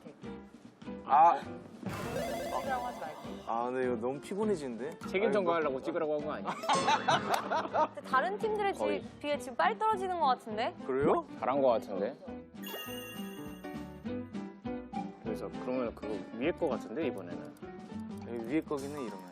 와 50%를 틀렸네. R2 샤텐. R2 샤텐? 대문자였어. 샤텐이야 샤텐. 이러면은 노란색이었잖아. D가 이거 소문자였어. 아이도 다르네. 샤텐. 샤텐 OEI. 이거 맞아. 나 이거 봤어. 나 이거 맞는 거 같아. 오이로 봤어. 뭐야 봤다면서? 아니 자신 있게 진짜 봤다면서? 아니네. 이게 이게 맞아. 샤텐 이 대문자 K는 맞아. 영환이가 잘못 봤네. 난 중간에 난 이거 맞아. 나도 이거 맞는 거 같은데. 이게 뒤에가 틀렸나 보네. D가 그러면 내가 D를 정확히 못 봤어. 지금 영환 선수가 틀렸다고 지금 제차 얘기하네. 분발하겠습니다. 근데 뒤에서 야무지게 훈수 두고 계신데요, 근데. 이게 내 역할이거든. 지금 머리를 조지명지게 써야 되는데 여기다 다 쓰고 있어서. 맞다. 자, 머릿속 R2 샤텐 맞는데? 아니 대문자였네. D가 영환아. 대문자였어, D가 대문자. 그래. 베슬 아니야? 예, 베슬은 아니고 근데 이게 소문자니까 아니라고 했고 앞에가 달라. 맞네. 헷갈렸어. 그러면 싸라서 아니고. 얘 아니야. 얘 두 개 아니야. 이 두 개 아니야. 얘 맞아. 얘 맞아. 그럼 얘인데? 맞아. 자, 이제 우리 그거 맞췄다고 생각하고 다음 거 마음에 준비해야 돼. 다음 준비해야 돼. 맞췄다고 다음 생각해. 봐야 돼. 다음 거 집중해야 돼. 뭐야? 아니, 뭐야? 그러니까 우리 잘한 느낌이었다니까. 진짜 잘한 느낌 났는데. 동기부여. 아까도 영아, 너가 이거 안 틀렸으면 우리. 게다가 우린 난이도가 더 높았던 게 방해 공작까지 들어왔잖아. 진짜 헬퍼. 계속 말을 걸어 자꾸. 진짜 나 덕분에 두 문제 풀어놓고 진짜 이런다. 원래 저가 제일 똑똑해요. 역사를 봐도 저가 제일 똑똑해. 막내가 해. 요새 누가 막내가 해? 할게요. 네, 시작. 일단 한번 맞아보죠. 스타트. 1358943. 1358943. 1358943. 위로. 1358943. 1358943. 1358943. 왼쪽. 다 어렵습니다. 방금 터진 위 커세요. 좌좌우, 좌좌좌우, 좌상, 좌좌좌우,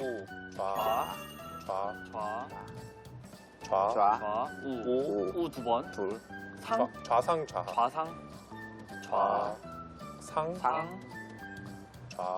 좌 맞아? 좌. 하. 하. 오, 뭐야? 기억력 뭔데? 좌좌좌우, 좌상, 상. 와, 이건 뭐야? 방금 못 봤는데 왼쪽 아니었어? 왼쪽인 것 같아. 몰라. 나못 봤어. 뭐야? 왼쪽이라며. 왼쪽 아니었어? 정말. 잘 보라고. 오른쪽. 13111 313531 이거 왼쪽이다. 뭐야? 아니, 아무것도 안 한다. 좀 봐. 의견이 없어. 오케이, 여기까지 외웠다.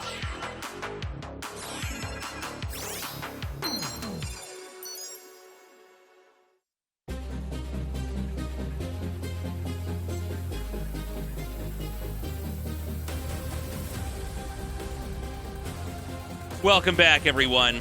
ASL continues on. We now have a Terran versus Terran with Rush versus JYJ. Rush, I think it's fair to say, is the favorite here, but JYJ is playing very well. And who knows, maybe he actually does come out on top in this best of 3. Yeah, it's certainly a possibility. JYJ, you know, they were actually both coming up at the same time and valued approximately the same within, like, you know, for people that are like Terran players that watch Terran players all the time. These were the two that were like passing sharp, basically, right? We had this long period where it was like best Terran is Flash, second best is Light, third best is Sharp. Right, and then these two started really coming up heavy. And actually, JYJ maybe a little bit more than Rush, and then Rush really shot up and got his 2 finals in the last 3 seasons. So JYJ should not be underestimated. No, JYJ is very strong. He's very hungry as well. But this is going to be a big challenge for him. And let's not forget, I mean, it's not an easy group if you fall out here. So ideally, you'd really like to get out and just move on into that round of 8 when you can.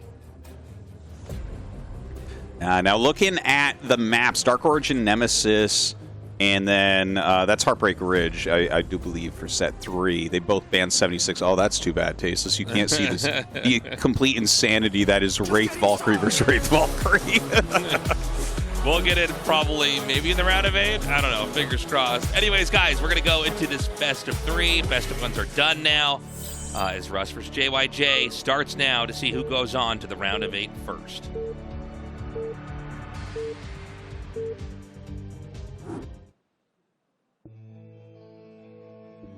All right, we have in the top left of Dark Origin, Rush. And in the bottom right, we have JYJ. All right. I don't believe we've seen a TVT on this map yet. We haven't really, I guess we haven't really had many TVTs this season, have we? Like maybe one game or something. Yeah, it's kind of funny because we actually have a lot of Terrans, but I feel like we didn't have that many TVTs. You're right. But let's see, what exactly we're going to get In fact, this might be, this group could be like the end of our TVTs, basically, right? Like we've actually already had some Terrans eliminated, including Royal, and like, we have got the 3 Terrans in this group, so yeah, not sure how many more we're going to actually see, Tastosis. So really, I want you to live your best life during this group because you may not really get TVTs after this.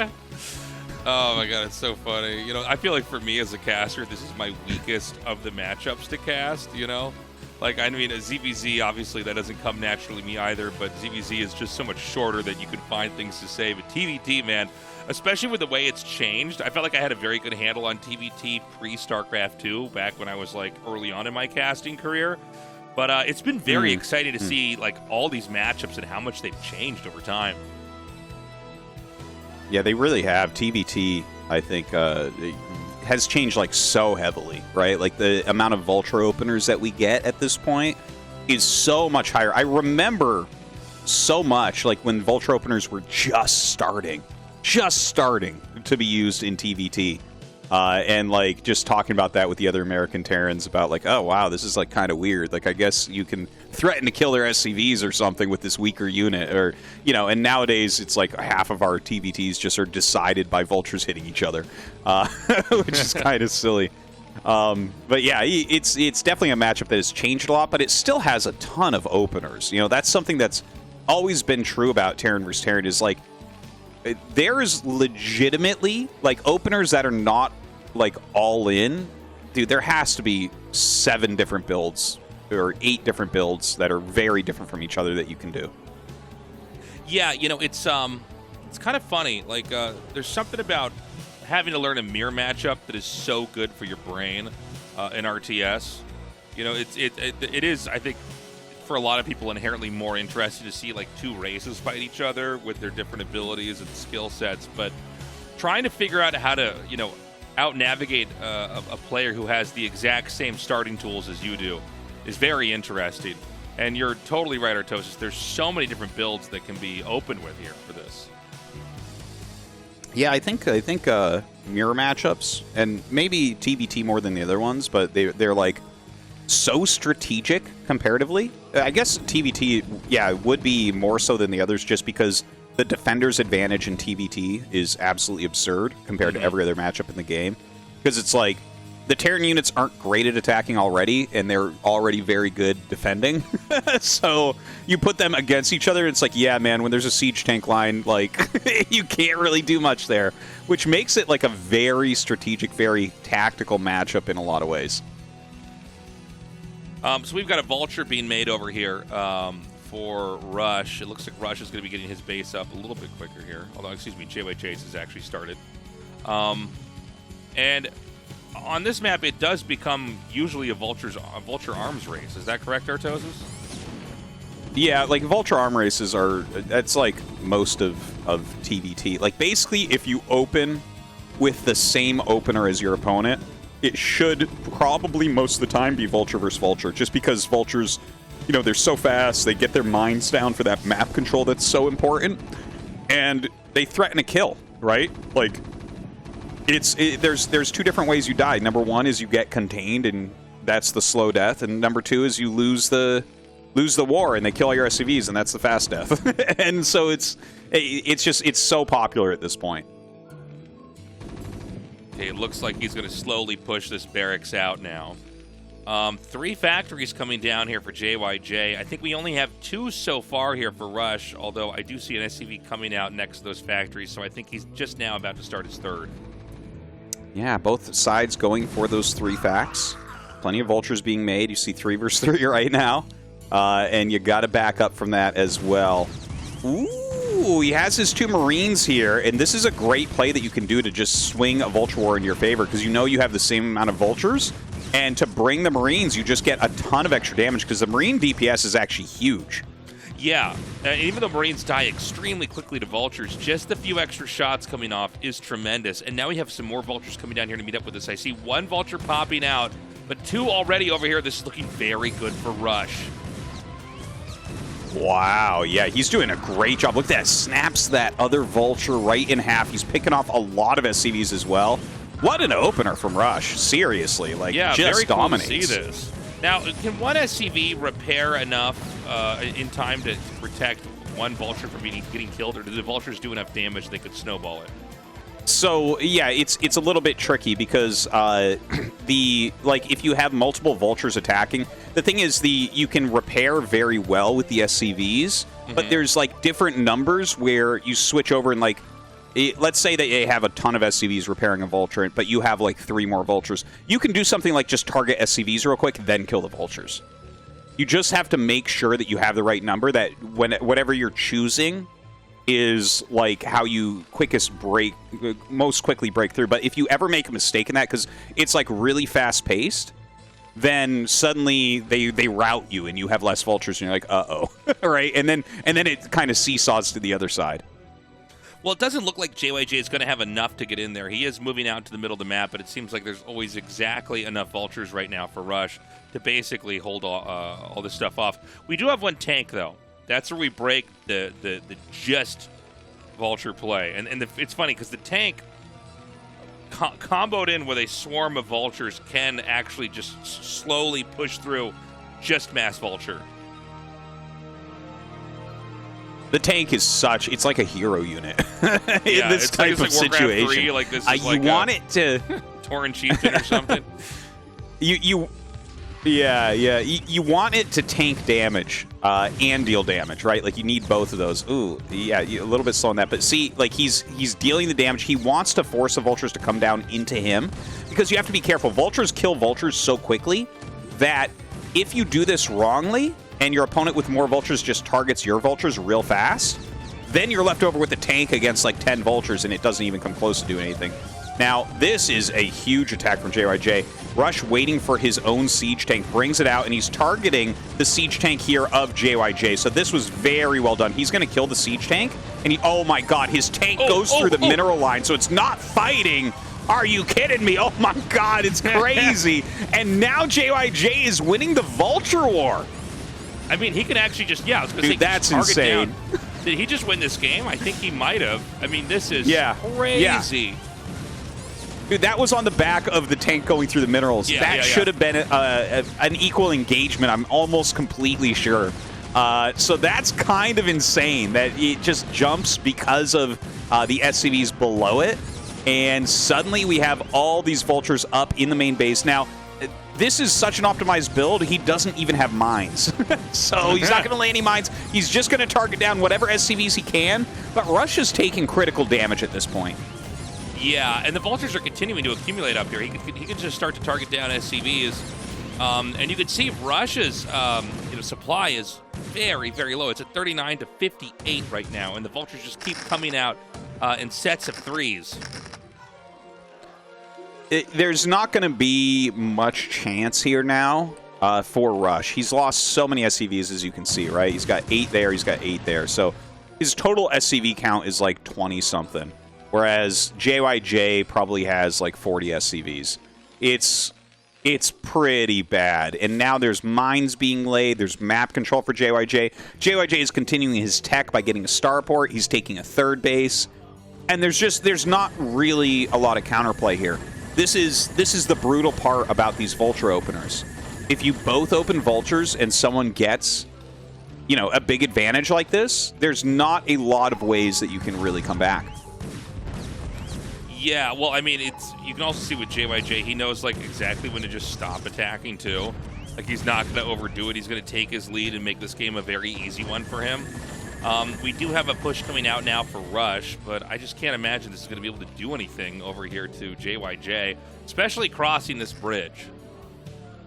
It's hard to imagine, isn't it? Like, how do you get up here and actually like do something with the 2 Goliaths and siege tank on the other side as well? It's like, well, I mean, I guess you could try to go siege mode or something, but that's going to be a slow push. Your opponent's going to get siege mode, and just getting this 3rd base and getting wraiths, like that's a great way to do it in your head as well, because the one thing Rush doesn't want to do right now is add Goliaths into his mix. Good point. Good point. He would like, if there's any way he could try to overpower him on the ground, it would be to stay with just Vulture Tank.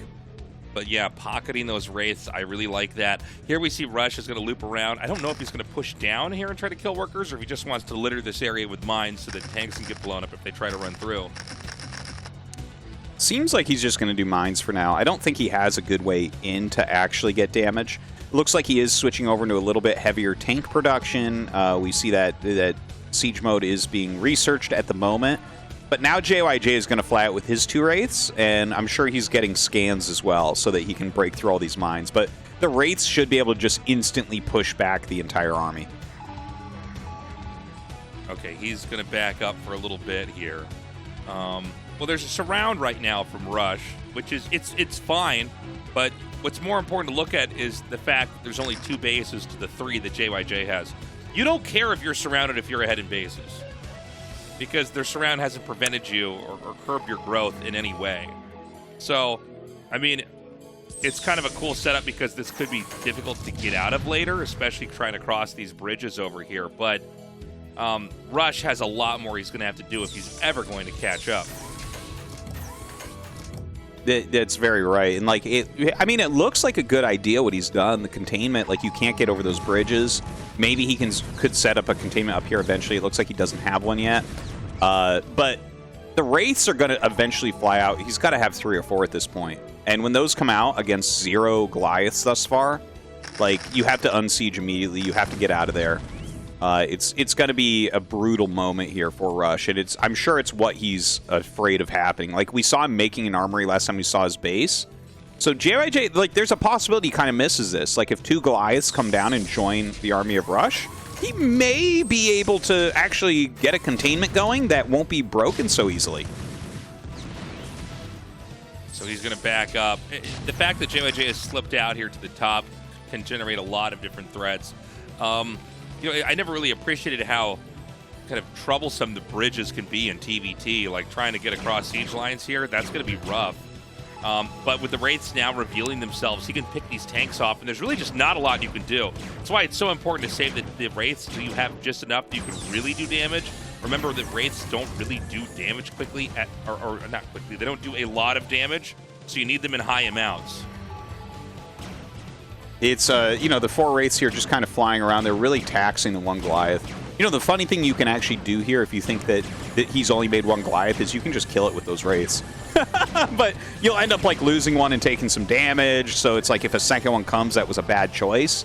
But in this case, he's just using the speed of the Wraiths here really, really well. Look at that. He's already killed some Siege Tanks. It's like his third tank he's going to pick off. And the one Goliath is burning a lot of calories going back and forth. That's right. He's running all over the map trying to catch him. The third base finishes now here for Rush. SCVs have been transferred. We're seeing a lot more circulation up towards the north as JYJ is basically ignoring the bridge and circumventing it entirely. Yeah, I don't think you can really get past that bridge, to be honest. This little containment from Rush is being annoying, but JYJ has a lot more supply. He's up 30 supply right now. Goes for this siege, very powerful. Got to target those tanks, make sure you're hitting your opponent's tanks. And as he starts to eliminate those, it's like the containment of Rush is falling further and further behind, and suddenly the whole right side of the map is JYJ's. And so, you know, the fact that he's getting another base up, it's going to look like a very funny game because this map is taller than it is wide. But we could have this map be split literally like you take a line from the very top center and go all the way down to the bottom. Yeah, honestly, like the amount of bases out there, like you can have a very tight right side and it's still half the map as far as bases go, right? Like there's some weakness to that when your opponent just has more ground. Like literally having ground that doesn't have expansions on it is powerful TVT. It sounds silly, but it really is. So like JYJ, like he only needs one more base to have fully half the map, that top right. So he could just chill like that. But then Rush does have a lot of map to play with. And by the way, we got to hand it to Rush. The amount of damage he took early, I think if you're playing on ladder or something, you GG immediately because it's like not worth it to try to come back with such a low percentage to win and everything in such a bad spot. But obviously we're here in ASL and he is trying his absolute best to come back. And he's honestly putting up such a good fight here. Okay, this is a great drop in over here. And we're starting to see incrementally JYJ begin to pick up a further and further lead. He's got his fourth base. He's mining the gas from that. And now he's stopped with just mass Wraiths and he's starting to make drop ships. He's going to have a play where it's not going to be really about dealing with the bridge at all, but instead about having mobility and trying to take... Oh, never mind. He's going to bust out right now. Excuse me. Oh. He's going to come through here and just collapse on top of this spot that Rush had set up. And now map control is going to go to JYJ. That was beautifully done. He makes the army go over to the side to deal with this drop that he has going on, then breaks through the center. In fact, he's just going to reinforce that high ground as he sends his entire army that way. Rush put out a great game after the damage he took, but being down 50 supply, being down an additional base, and look at everything JYJ is doing, a drop in the main and everything. Rush is going to have to GG this time. JYJ is going to force him out of this one. Yeah, I mean, this is basically the beginning of the end. And, you know, let's not forget where this all started. It was the Vulture snowballing over at the Natural very early on that basically allowed JYJ to get so many SCV kills and then have such an easy late-game TVT win. So that first game will go to JYJ.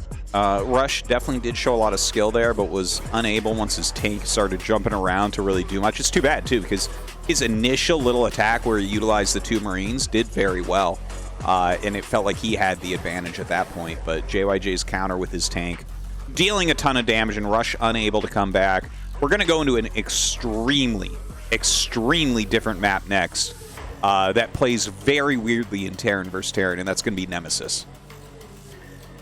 Yeah, this will be a fun one, but I got to say, it's exciting to see JYJ play so well. You know, he really is...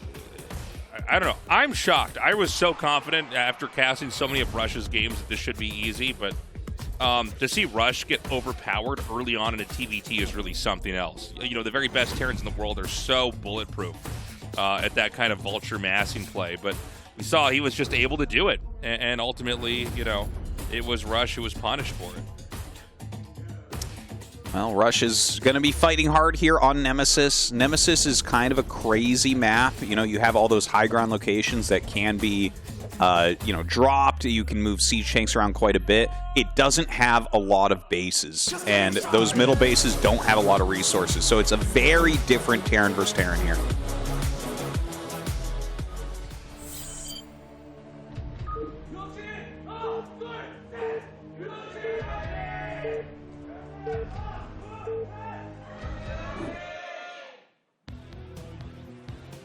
So in the top left, we have Rush. And in the top right, we have JYJ. Yeah. So, you know, obviously drop ships can be really strong here. You know, you have the 12, 6, 3, and 9, those bases that can be closed off. You have the ledges that are above those bases and are above the natural expansions of everywhere else. So that's like the battle of dropships is real on this map. Yeah, it's hard to get a lot of bases on here. You really have to work after your natural base. Every base after that, it's a lot of work to get. So we could have a long game that's still not on a lot of bases, if that makes sense. Yeah. It's actually, just to point out to your point, Tasteless, this is for a 4-player map. I believe this is the fewest resources we've had on a modern 4-player map ever. I think that's correct. And it can be misleading because if you look at the map, there's lots of blue dots everywhere, so it kind of feels like there's lots of minerals on here, but there really aren't actually a lot of places to go. And basically, 12, 6, 3, and 9, those positions on the map are all hard to acquire. And also easy to lose. Yeah. Well, really unsure what we'll see here, because like you can go for sure for those vulture plays and gain some map control. That's probably still the strongest thing to do on the map, but it's not as important as other maps, because you, again, like let's say someone goes vulture, but you maybe gain control of like dropship play or something, right? And you start getting the side bases or threatening to attack your opponent from those high grounds. You know, the vulture player doesn't have a lot of recourse. The vultures can't get into those areas and fight. Whereas on a more standard map, the vultures do a huge task of not just providing that map control, but tanking and helping to break siege lines. But here, like, the middle of the map matters less than any other map in TVT. It's a very good point. Yeah, I actually like this map. I personally, I would not want to play on it. Like, I wouldn't want to be laddering on this map all day, but I like seeing people that are way better than me try to figure it out.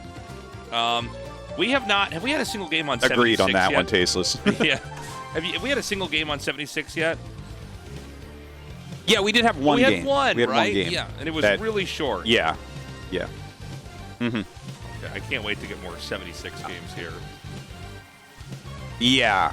You know, the 76 games, dude, I've seen the craziest games because all the pros are practicing it because they have to play it, right? And it's like I've seen battle cruisers against carriers. I've seen Mass Wraith against Protoss. You know, it's just, there's some crazy things going on that map. So really looking forward to that. You know, as we get later, it's likely to be played more. I wouldn't be surprised if we get it played once today as well. It definitely could happen. Well, we've got, you know, a quick expand here. It seems like Rush is about 1 or 2 beats behind JYJ, but basically there isn't too much of a deviation for what they're doing. And I guess Rush also is getting his add-on. It looks like, I can't tell if JYJ's factory is done or not yet. He may be getting 1 vulture right now. The SCV, by the way, does get inside Rush's base and scout and see what's going on. And I think we're going to see that vulture be inbound now, headed towards Rush. Yeah, this is a little bit of a problem because he did go add-on first, which is a greedy, risky play from Rush.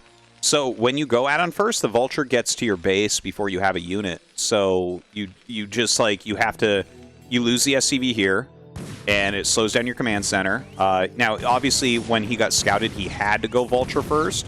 His idea may have been tank first, right? Like, if you can actually get tank first, it's really, really powerful. Oh!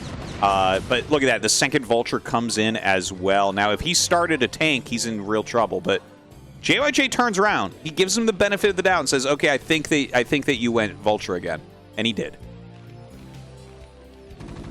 Okay, so the SCVs are going to get transferred up over here, and we're getting the third factory thrown down now here for JYJ. Same story over here for Rush. The triple factory setup. I mean, we can expect anything like this whenever we have a map where there's a pretty wide berth opening here for the natural. Where, you know, if you basically, it's like if you don't get your own third factory, you're going to lose to their third factory. So it's kind of a forced situation.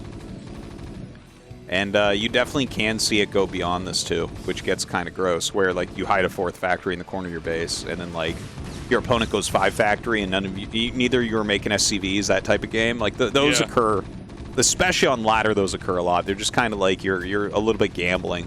But yeah, 3 factory vulture, like I was talking about, you know, previously here tonight. Any time that you do the same opener as your opponent, the vultures are just the most powerful way to gain an edge. Yeah, I mean, it's a very good unit. It's so funny, too, when you look back at the history of StarCraft. I remember just so many people thinking the Vulture was bad. Like, did you have this, like, with guys at your school and, like, just kind of reading what, you know, this is all pre-social media, but you could read, like, people would write articles online and try to make their own guides, and it was always considered a bad unit. And I can't remember the first recorded match. I think it was for, like, the BattleNet match.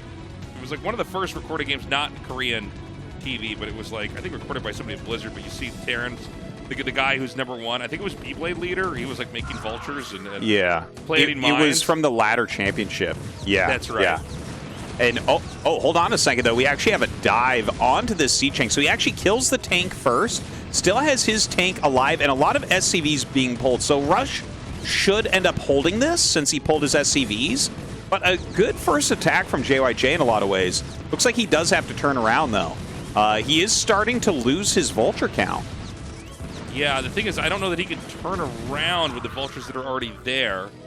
You know, vultures can basically moving shot to the point where, like, you'll never get away from them, even with your own vultures. So it wasn't a bad attack. You know, a little subtle thing tactically in that fight is that he shot down the tank for Rush, and then after that, he then let his very weak tank stay in the front because it takes vultures so long to kill a tank with vulture shots that he lets that soak up a little bit of extra damage. It looks weird, but it actually works. Yeah, and we definitely saw that there.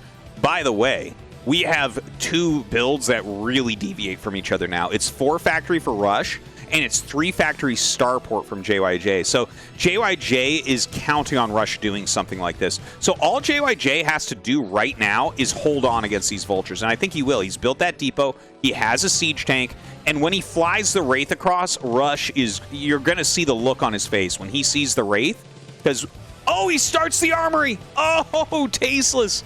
That is such a good play. Like, if he had not started that armory before the Wraith gets there, you're in so much trouble. You lose a lot of SCVs. Your opponent just starts to gain an advantage. But luckily, he does have that on the way.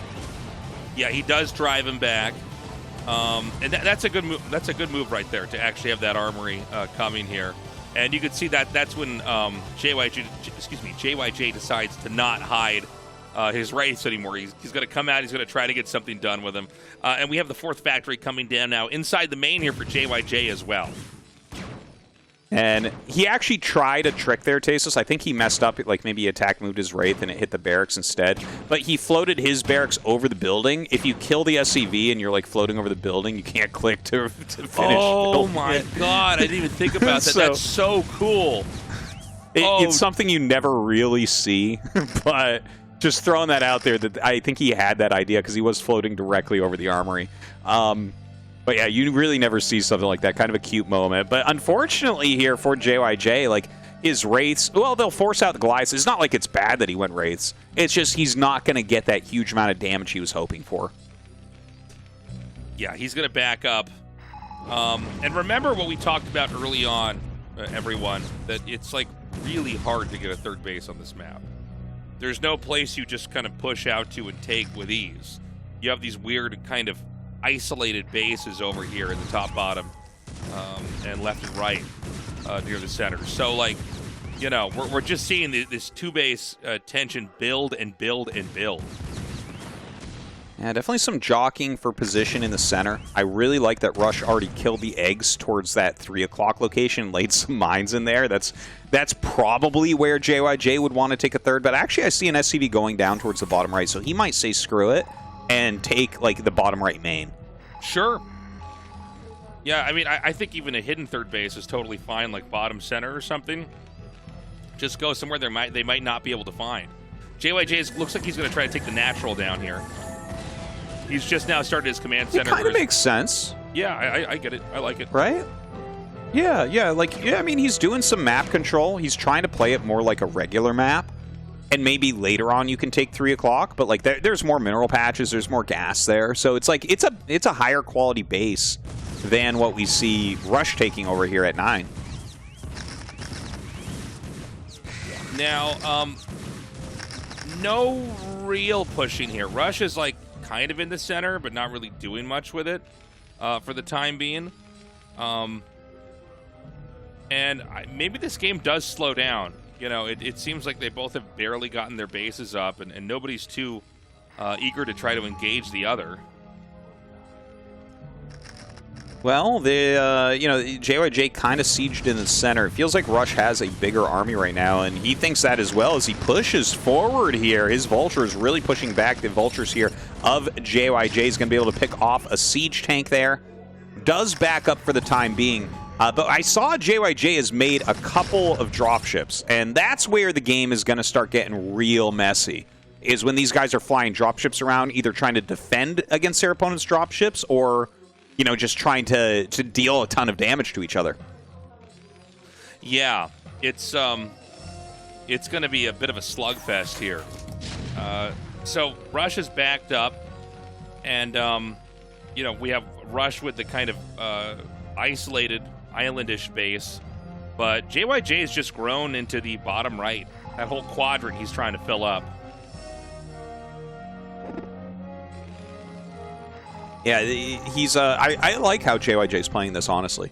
Like, I think that this is a really smart move to just take those bottom right bases. You're going to get so many more resources. You don't have to worry about dropships as much. It's more about controlling the map, which is in a lot of ways, a more simple task. And now he's got those dropships, so like that's going to give him potential to deal a lot of damage.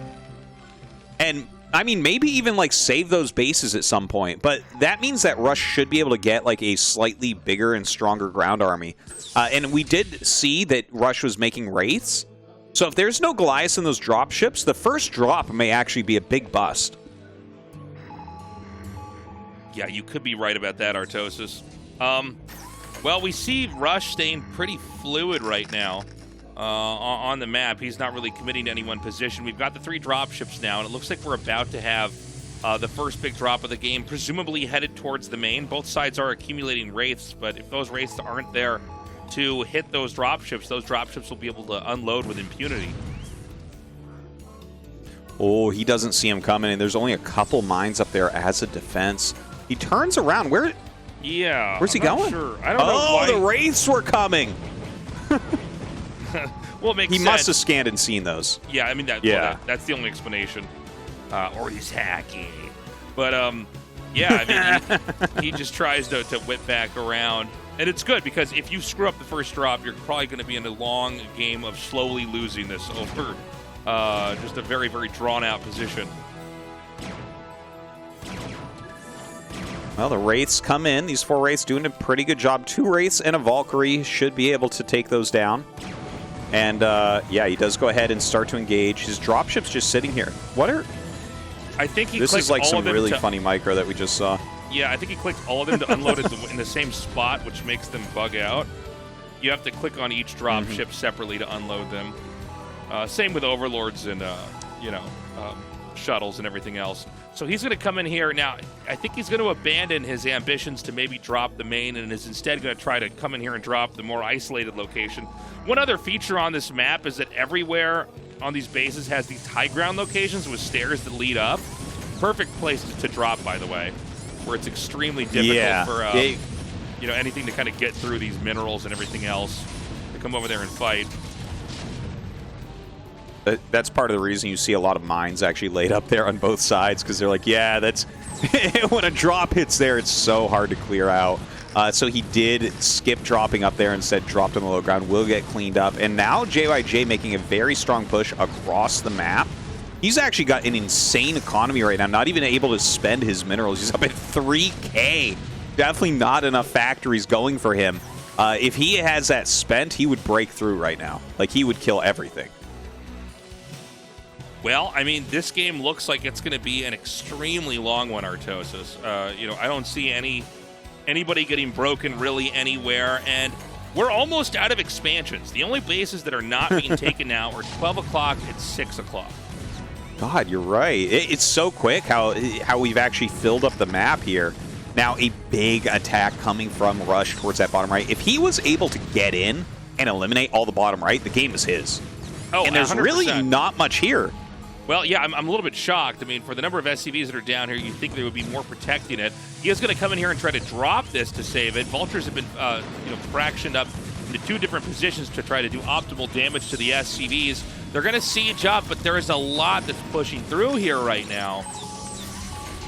Ooh, Rush definitely has like a strong position that we're looking at in front of here. That's going to apply a lot of pressure. But, JYJ has these drop ships, so he can reinforce. I think he's going to need to bring down at least like 4 more tanks to make sure he holds on.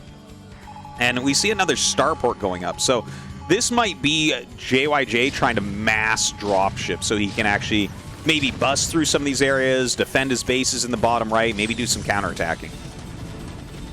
Okay, so he's going to be coming down here now, and we're seeing some tank siege of JYJ just scooting the tanks back a little bit. It's a lot from Rush, though. Let's keep in mind he's almost maxed out, but dropships are on JYJ's side. He's continuing to try to be mobile with that. He may try to go for some counterplay by actually dropping right down here over at the natural, perhaps on this high ground area where the stairs lead up to. Ooh, that is a good move right there. That is not something you're going to break very easily. This is where the Vultures really start to show their limitations. Like, using Vultures to break a position like that is not going to be very efficient. So a strong drop comes out of JYJ. He's still down like 20 supply, so he needs to work on that. And Rush bringing his own contingent of dropships over. You know what? I think he's going to bust bottom right. Yeah, they may end up both trading spots over here. I don't see any way to actually salvage the bottom right or the bottom left for that matter. This is a great TVT right now. Yeah, no, this is really back and forth. They're both dealing a ton of damage on each side. It looks to me, Tastosis, like it's really going towards Rush right now. With the bottom right being destroyed, like, Rush is just, he's got to be feeling good about that. It's like such an important thing to kill off that other main base, because these little side bases are just not as good. Yeah, meanwhile, we have a small push coming through here. Still too many tanks. Another big drop comes in here as well. And I'm starting to feel like Rush can take this. I think that even though he's taking a beating in all these locations, it doesn't seem like he's losing it. But we're about to see JYJ go from, I think, 4 bases to 3 bases, soon to 2 bases here, because there's nothing defending this location over here at 3 o'clock either. Yeah, you're right about that. He's pretty close to dead. JYJ may have one more big move left in him. I see a lot of his units in the center of the map. Maybe he tries to, like, punch through the bottom left. It looks like he's going towards the natural, but, I mean, all your factors are there. All you need is, like, 6 tanks in siege mode, and that's not going to be a good trade for you. Yeah, and JYJ just doesn't have the supply even, I think, to kind of make anything really happen. Yeah. It's at 144 supply. Every tank is so precious when you start to get low in supply, and when you see them getting bled off like they are right now, I mean, I would be surprised if he taps out in a second here. For sure. This doesn't look like a winnable game anymore. He's down to nothing. Like, he's trying to take 12 right now, but he's long distance mining it. That's it. He's got 50 gas, 100 supply. Like, this, it's time to tap out and go into game 3. Yeah, I would say so. And we can just see Rush basically roaming with these dropships and just killing off whatever remaining forces are here. And, when you get this far behind in dropship versus dropship plays, you can get, it can be like almost a death spiral, because everywhere you go, they're just going to be dropping on top of your stuff with more of their stuff, Yeah. That's the funny thing about dropship maps, is a lot of times you just see, like, both sides with, like, 10 dropships, and wherever one drops, the other drops. Right, exactly. You just drop their drop. Yeah. It turns from, like, I don't even know what to call it, but it's like it turns from this beautiful chess match into, like, Pogs or something. You know, it's just like you just throw your slammer onto their stack of units that came out of their dropship. It's like, yeah, I don't know, man. It's pretty ugly at this point. Well, the dropships are coming down now once more, and you can see Rush just, with superior firepower. Actually, I guess not in this case. I thought there was more inside those dropships, but there was much less than I had expected. But again, there's nothing here for JYJ in the bottom right. Oh my God, he's even going to pick off these dropships as they try to get away. This is really, really game at this point, man. Like JYJ, you gotta appreciate like these guys trying to stay in, trying to make something happen. TVT is a matchup where you can have some kind of insane comebacks, but like realistically from this position where you're barely getting one base mining as JYJ, he's down 120 supply. Like, it's time, okay? You don't have Dark Storm, it's time.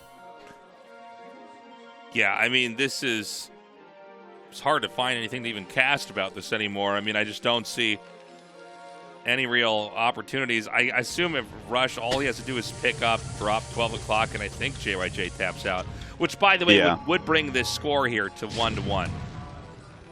Yeah. You know what's kind of interesting, I think, about this game? I think that between these two games, Rush really showed a lot of skills because he got really far behind in game one but fought back pretty well.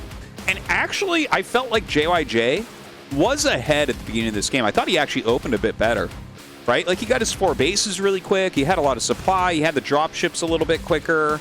I liked his spot, but Rush just kind of fought on and macroed well and blocked everything as well as he could. And JYJ never really found an opening and then was punished for not having anything in the bottom right.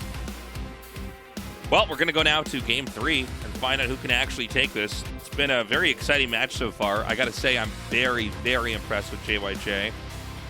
We don't have a map that kind of has the same parameters as the one we just had, especially for TVT. So, Rush did play a much better game back there, but, he can't bring that same idea onto whatever map we're going on to here for Game 3.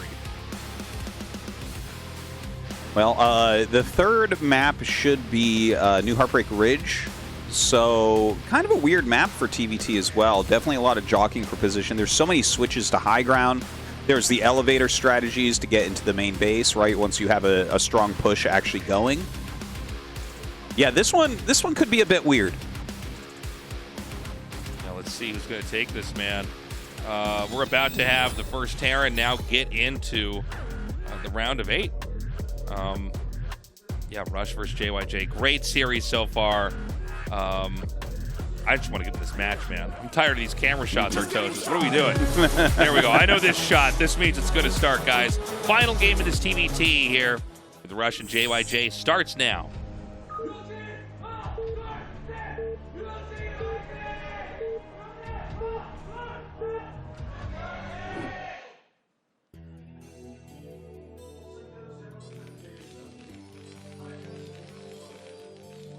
So we have Rush there on the right side, and on the left we have JYJ, of course, a 2-player map.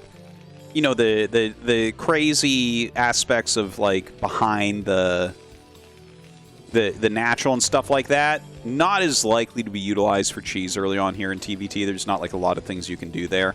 One thing to note is they're both going to have to place early depots up near their choke, because if you don't, your opponent literally just lands a barracks and kills you, because you can't get through it with your vultures. That's funny. Yeah, this is a map where I feel like there's a lot of things that could go wrong for a Terran in a TVT, right? You've got a high ground area right over your natural. You have a huge main, which obviously means you can be dropped very, very easily, and you have to have a lot of turrets around that to cover it. It just seems like a map where if you can get some dropships out early and you can get a little bit of a tempo advantage and start trying to do damage in places, it could definitely snowball for the where the defender just might not be able to keep up. Yeah, both push lanes towards your opponent are actually really, really strong when you think about it, right? Like, let's talk about like Rush's position on the right. If JYJ pushes from the bottom lane, he has drop potential into the back of the main base of Rush. If he pushes from the top lane, he can cut off the natural from the third base. right? So both of those are really, really strong. So having that map control, incredibly important on this map. I genuinely can't remember, so I'm sorry if this is just a really dumb question. 12 o'clock and 6 o'clock, those are mineral onlys, or is there a gas at those bases? Those are mineral bases, yeah. The Okay. 12 o'clock and 6 o'clock are mineral bases. What is the relationship for a TVT to the players? What is that? I mean, do you just never take that until everything else is mined out on the map, or what? So if you're simple to take third is a mineral base, you'll take it. Sometimes you'll try to take the gas base still. Like, for instance, Polyploid. You could try to take the gas base if, like, positionally you feel like you can do it as your third. But generally, you'll just take the mineral base, go a little bit heavier Vulture, and use those minerals also to get your fourth base up. But after like 4 bases, you ignore mineral bases, basically, for the rest of the game. Like, they might get mined out at, like, the Battlecruiser versus Battlecruiser portion, just because you have time. But, like, it just doesn't matter as much. It's like, you saw that game, like, JYJ, you know, a top 5 or 6 Terran in the world is sitting on 3,000 minerals, you know? Like, it's just, it's like, well, I mean, obviously he should have macroed a little bit better and had some more Vultures out there or whatever, but at the end of the day, like, the way that units scale, it's all about gas units as you get later. Yeah, I mean, it makes sense. It's like, what are you going to do with, you know, all these? Are you going to make a bunch of turrets? I mean, I guess you can do that, you know. But it's like, you know, for sure. It's especially, you know, people may forget this if they watch StarCraft 2 and play StarCraft 2, and then they occasionally tune into an ASL. Like, you have to make every building one by one. You can't, like, you know, spam out a bunch of structures to be made suddenly. So it's like a lot of work to make a bunch of turrets, even if you were going to do that. Yeah, yeah. It takes a lot of APM. Like, that's, you know, that's how I can tell I'm playing someone way better than myself, Tastosis, when I scan and, like, their other main base they took already has turrets everywhere, and mine has, like, 2 turrets, and I'm like, damn, this guy's fast. Like, it's a really, it's very APM intensive at that point. So we have a second Vulture being made here. Are we going to have a starport now from JYJ, or is he going to start to throw down more of his own factories? There it is, a second factory. Yeah, that comes down right away. That's cute, by the way. That factory actually takes the place of the depot I was talking about before to block the barracks. See how the barracks is floating in towards that natural? That blocks, like, the barracks could land on either side, but you still have a path through. So, yeah, this is kind of the funny thing, and you're going to see that on the other side too. Like, Rush will make some things. He might, like, hold position as Marine. He'll probably make a depot on one side. But this is, like, such an important aspect. See how the Marine walks back and stands? He's like, yeah, we can't. If it lands, you just lose. Yeah. Because it takes so long to kill for Vultures. It's just like the other Vultures run in, they have one more, they win. Yeah. And it's a thing unique to this map is that barracks land trick. And I think we're not going to even see it on the other side here, where, you know, if the Marine wasn't there, you could also lock your opponent's Vultures inside their main as well. Yeah. It's such a powerful move. And there's the depot going down in the natural. A lot of Vultures come for Rush. Rush is up 1 Vulture, so that's huge, man. So he's going to be able to 2 volley, right? It takes 8 Vulture shots. So he gets rid of... Oh, you see the mass repair. Whoa! JYJ just holding on and gaining an advantage through that. Yeah, I mean, that was beautifully done. A wave of SCVs accompanying that 1 Vulture. Now the tank comes out. JYJ has basically parried that attack entirely. And it's going to be a little bit of a rough game now. Well, not a rough game. I guess that's an overstatement. But, you know, there's no way that Rush can actually really do much of anything from here on out. Yeah, I think he has to chill for a moment now. Both sides getting a siege tank out. Both sides, you know, working on those Vulture upgrades as well. I like the fact that both of them, like in all these games, are like at a certain point they're like, okay, I want a siege tank. Because if you go pure Vulture, things do get really messy if your opponent has a siege tank. So both sides getting that. This is a weird position from JYJ to just leave his tank in the middle. I think he's preparing an attack. Well, what do you think of... Yeah, I mean, just 1 tank coming out here alone. Is he trying to bait the Vultures in? Oh, hold on. Yeah, so he got the first volley on that tank, but I think they both hit each other twice, if I'm not mistaken there. Yeah, if you kill your opponent's tank, it's like pretty sick, you know. We saw that in game 1, where it's like, yeah, the tank got picked off. We should have the hold, but then of course it jumped over the mineral patches. So, you know, that's Terran luck for you. But they are looking for these little engagements. Like if you can drag the vultures in and get a couple vulture kills, you know, if you're both macroing perfectly, you have like the same amount of vultures. So any extra kill you get is huge. They're continuing to crank out more and more vultures here. And we're not out of this vulture arm race just yet. I do like the positioning here for Rush, by the way. Kind of up here on the high ground. And a bit more of a forward position. How soon are they going to try to take a third base here, Tastosis? Well, it's actually pretty soon. You know, as they get up to the vulture counts where they can't really attack into each other, like eventually you get so many vultures that they just don't all fire at once in a battle. And that's where you kind of look at it and you say, okay. And we're actually like basically there. You see JYJ's group. Like, he can't get all these to fire at the same time unless it's the sickest arc ever. So, like, if you both just sit here, you can't attack into each other, and then the third base should be taken. But JYJ runs up to the high ground because Rush was going towards the center, so he actually gains a little advantage there. Looks like he's going to try to go up once again. His tank actually going through the middle. That tank doing a great job, and he is targeting down as many vultures as he can. Oh, my God. JYJ... Oh, he's not targeting too well there. Like, half his vultures are hitting the tank. That's the worst-case scenario, but he has so many more, and he will clear everything, and that should be game. Yeah, I mean, that was incredible. He just had so much, and now he can actually just, you know, litter this whole area with mines. The tank is going to go up on the high ground, but the SCVs are going to be taking so much damage here as they're going to try to assist in fighting this. Oh, he still has his tanks. He has another tank out. He's losing a ton of SCVs, though. He's got to make sure that mine doesn't hit. Okay, very well done. But mines are going down everywhere, man, and that is a lot of damage. Like, as... Oh, jeez! Okay, it just barely lives there. He's repairing it. So, Rush is just barely left alive. But you love this position as JYJ. Your economy is fully intact. You have map control. You have mines all over the place. You're dealing so much damage to his economy.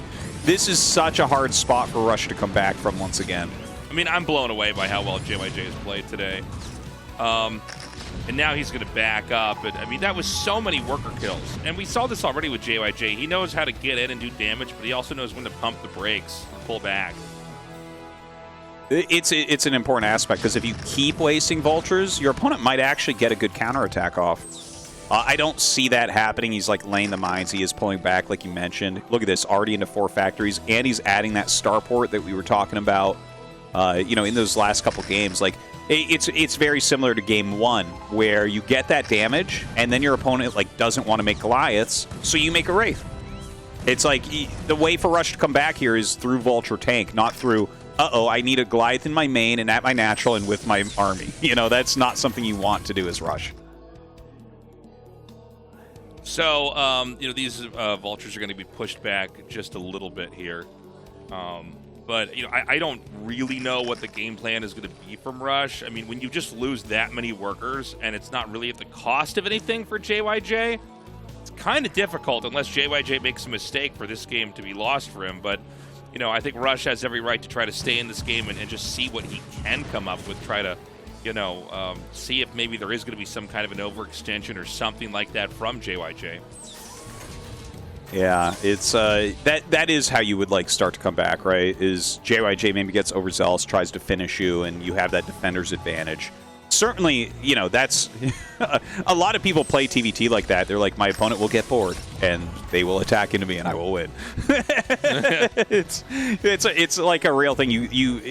I guess it's less about boredom. It's more about lack of patience. It's like it's good to just strangle your opponent out slowly via resources. By the way, I believe he's making a dropship right now. I think that's actually even smarter than the Wraith in this position. He knows that Rush has to be out on the map to kind of hold his spot and not get too contained. So to drop a few vultures in the main base is just going to exacerbate this problem with SCVs. So he's going to pick up now with these this dropship. This is a smart play because You know that Rush wants to try to, claim the area to make sure his third base is safe, and that's exactly what a drop is always going to be a great move. Yeah, that's going to be really rough. Rush is not going to like to see that because it feels like he's holding a decent position on the map, but here come the Vultures now and harassing the SCVs so heavily. He's even going to drop some at the natural, so everything going wrong right now for poor Rush. JYJ going to continue with this harassment. And, I mean, what do you do as Rush, man? You're down 30 supply right now. You're not mining from your main base. You're losing SCVs everywhere. And you don't have any map control. Yeah, I mean, he's going to be forced to come back here and try to defend. We do have one Vulture over here. I don't know when JYJ is going to see this. Okay, good reactions here. Vultures do kill SCVs really fast. If you don't notice that right away, that could really start to stack up as damage. But it looks like he's going to be killing that off. Meanwhile, JYJ pushes up here towards the center to try to get more map control and takes out those 2 tanks. Well, JYJ has this really great position here. We'll see if he gets into more drop ships, but if he can hold this high ground, I mean, he's 1 inch away from the main base of Rush, so this becomes more and more stressful. I think as Rush, you probably want to break this immediately. I feel like that is the one position I would never want my opponent to hold against me on this map. Yeah. Another push comes up here. For a second, I thought those were Rush's mines. I'm like, oh my god! But he's going to try to come up onto this high ground area here. Now, this is where it's just Rush's mines. But, a very smart scan, a very preemptive move there. He's going to be able to clean those up. And there should be a pretty big opening now if he wants to go all the way to the top of the map to just slip right into that third base. Well, that would be, like, maybe game-ending if he does get up there and, like, get some Vultures and kill more and more and more SCVs. But honestly, like, look at Rush's supply. Is this not surprising? Look how close his supply is this game. It's kind of insane. Like, he's even down a factory. He's lost so many SCVs. He's only down 12 supply right now. Like, that's very impressive. I feel like it might be heavy Vulture for Rush or something like that, but really, really well done. Oh god, these Wraiths, Tasteless. Yeah, it looks like he's just going to go ahead and ignore those Goliaths. And there's just no turrets here. There's nothing to actually help him defend. And I think he's going to go right up here to where these SCVs are. And he could just start really laying down the law and killing off all these workers. Oh, that is painful to lose anything at the moment. Rush, though, adding more factories. He can deal with the Wraiths. It's not the end of the world. It's not as... obviously, if that was 4 Vultures up there, you already have lost everything. He does have to walk a very slow Goliath over to try to counter it. More Goliaths coming out right now to push these back. So, I mean, it's a quality play by JYJ. But maybe Rush can hold on still for a bit. Yeah, it's... Well, I mean, I'm just looking at the mini-map, and JYJ is now catapulting ahead. He's taken all of the bottom.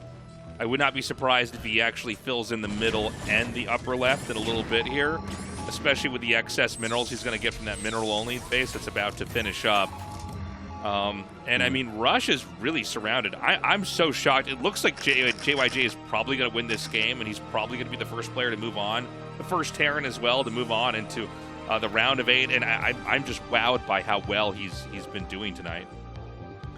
Yeah, his macro play is really something else. But to be honest, these TVTs he's winning, like, he is getting like a very big advantage at the beginning, and it does feel like Rush is fighting back very well. It's just maybe his opening's not quite as sharp as JYJ overall. Now JYJ is trying to slip into that third base that you were talking about before, but it seems like this will be stopped pretty well. Kills a few SCVs here and there, but Rush going to hold on to this, keep the majority of his workers alive. And he still has enough tanks up here. Like, I think he can secure that position. But look at this arc through the center of the map. JYJ is controlling the vast majority of Heartbreak Ridge. I mean, the push is going to come here. You really have to have an appreciation for the disadvantage you have from low ground to high ground here. Even the small number of tanks, it's a nightmare to try to hack and saw your way through a position like this from the low ground. And already JYJ is setting up very nicely. He's going to fill up these drop ships and probably just dump all these units into the main. I think you're right about that. There's just no way for Rush to defend every single thing at this point. What? Oh, he actually just reinforces this line. Okay, I can't say anything bad about this because, yeah, if he's holding this much of the map, just make yourself unbreakable. You know, that's a good play. Like as Rush, if you continue to try to push, you're just going to lose everything. Okay, so the tanks are going to try to come down, but yeah, there's just this whole other layer of tanks he wasn't really expecting. A lot of times you kill off whatever group of tanks you see is there, and you assume that it's a clear path after that, but he just laid a whole second line of defense. He is going to go for defensive matrix now, and that'll allow his own tanks to get set up over here, and so he is making some progress. I believe the drop ships are actually up towards 12 o'clock. Yeah. That was a pretty sick break. Got to hand it to him on that one with the defense matrix. But this counter drop coming in from JYJ, I believe, will kill his third base off. And that's going to put Rush down at mining only from his initial 2 bases, which obviously is not ideal. No, it's pretty bad. And I mean, this is, I mean, I don't think he can even get in here and recover this. Rush is going to be going down to the losers match, either facing off against Barracks or going up against Queen. Certainly is looking that way, but Rush continues to fight on. He's down 60 supply right now. Oh, man. And GG is called.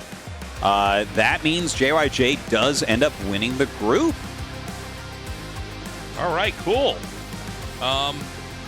JYJ, the first Terran to get in there. What a wild ASL season this has been. And, of course, we're not done yet, guys. We've got the losers match coming up next and then the final match. And it looks like it's going to be a TVZ coming up next, Tastosis. Yeah, it certainly is. One thing I do want to mention, because JYJ's Terran vs. Zerg is so strong, this is actually, you know, I'm part of Operation Jaedong Wins ASL. Okay, so this is good for Jaedong. I have to take every advancement as how it does for Jaedong, because this means Jaedong cannot play him in the round of 8, and that's a good thing. That's a very good point, Tastosis. I forgot where our priorities were. Yeah, Okay, so Barracks versus Queen coming up next. One of these two players going to be knocked out of the ASL. I think it's going to be a tough one for Barracks. He's a great player, but Queen is just, I think, so hard to go up against. ASL 시즌 15 16강 비조 경기 함께하고 계십니다. 오늘의 첫 번째 8강 진출자가 탄생했습니다. 테란 정영재 선수 함께하시죠. 축하드립니다. 감사합니다. 사실 조지명식 때 어중간한 테란이라고 좀 일컬어지면서 자존심 아닌 자존심도 좀 상하셨을 텐데 보란듯이 이렇게 8강 진출을 이뤄내셨습니다. ASL 내에서 벌써 3번째 8강의 명단을 올리고 있는 정영재 선수인데요. 보다 더 공격적이고 보다 더 날카로운 테란전을 오늘 좀 보여주신 것 같아요. 소감이 좀 어떠세요? 일단 테란전은 많이 안 하고 와서 그냥 마음대로 해보자, 그냥 될 대로 되라 이렇게 했는데 오히려 그게 잘 된 것 같아요. 그리고 오랜 악연으로 좀 기억되셨을 김명훈 선수와의 첫 경기에서도 승리를 따내면서 그 묵은 좀 마음을 내려놓으셨을 것 같습니다. 그 경기 좀 어떠셨어요?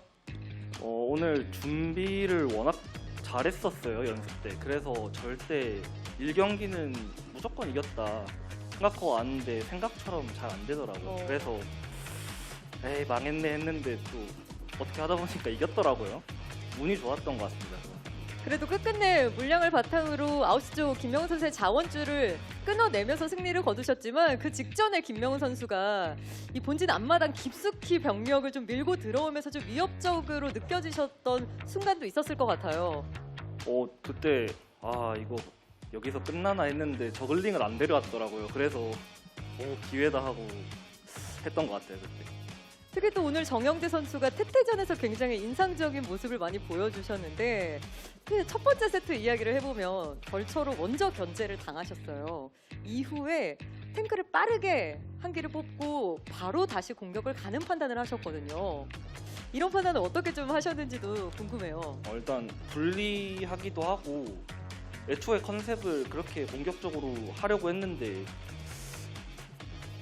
이게 가난해지니까 더 급해지더라고요. 그래서 상대가 아마 다리에서 버텼으면 그냥 막혔을 건데 영진이 형이 긴장했는지 들어가 주더라고요. 고맙게도. 그렇게 됐던 것 같아요. 세 번째 마지막 세트 역시 비슷한 흐름이었던 것 같은데 1세트보다도 약간 승부수를 띄우는 듯한 느낌으로 벌쳐도 소급을 하셨고 숫자도 훨씬 더 많았거든요. 그때 좀 어떠셨어요? 이게 두 번째 판에 심리전으로 스타포트를 올렸어요. 그래서 상대가 이번엔 자신감 있게 나올 것 같았어요. 그래서 4팩으로 완전 짜내고 있었는데 딱 거기서 마주쳐가지고 쉽게 이겼던 것 같아요. 네. 유리한 와중에서도 이 공격적이지만 한 게 아니라 레이스로 이득을 충분히 보시고 드랍십 견제도 가시고 공격, 견제, 수비까지 정말 이기기 위해서 탄탄하게 준비를 하셨다는 느낌을 오늘 정영재 선수가 좀 보여주신 것 같아요. 연습 과정에서 좀 이런 부분에 있어서 확신이 좀 생기셨었나요? 테란전은 솔직히 연습 때 굉장히 싫어해요. 그래서 거의 솔직히 잘 안 했어요. 그래서 오히려 안 한 게 결과가 좋은 것 같아요. 많이 할 때는 항상 못 이겼는데 그래서 잘 된 것 같아요. 연습을 안 한 게.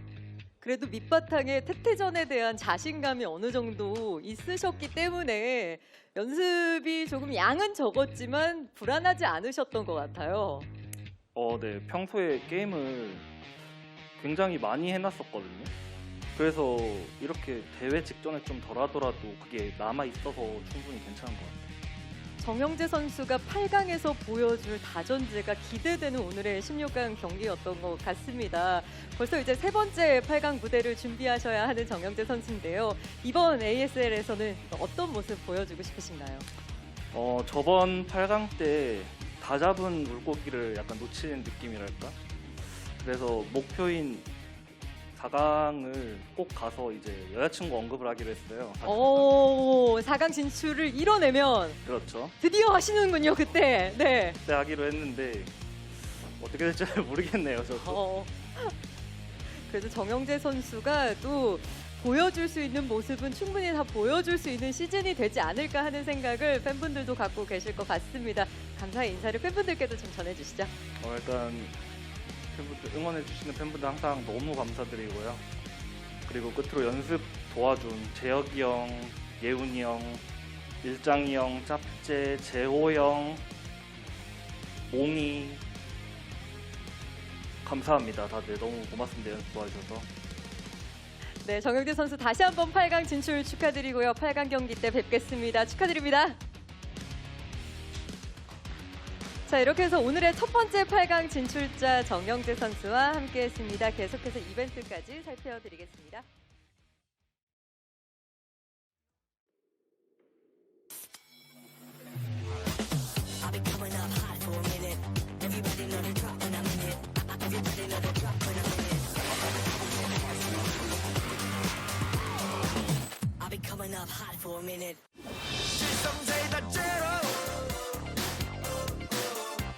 그래 걱정 빼고 고민 빼고 망설임 빼고 This is StarLeague 없어도 되는 건 빼고 실성사이다 제로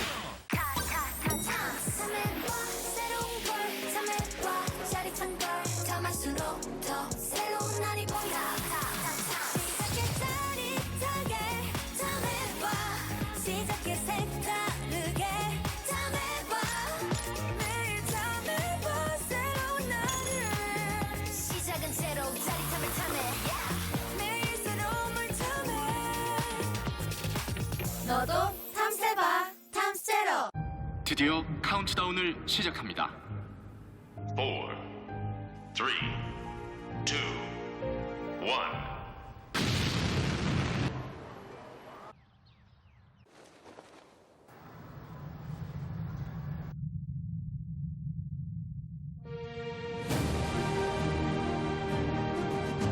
떴다. 제로 칼로리로 기분까지 가볍게. 밀키스 제로.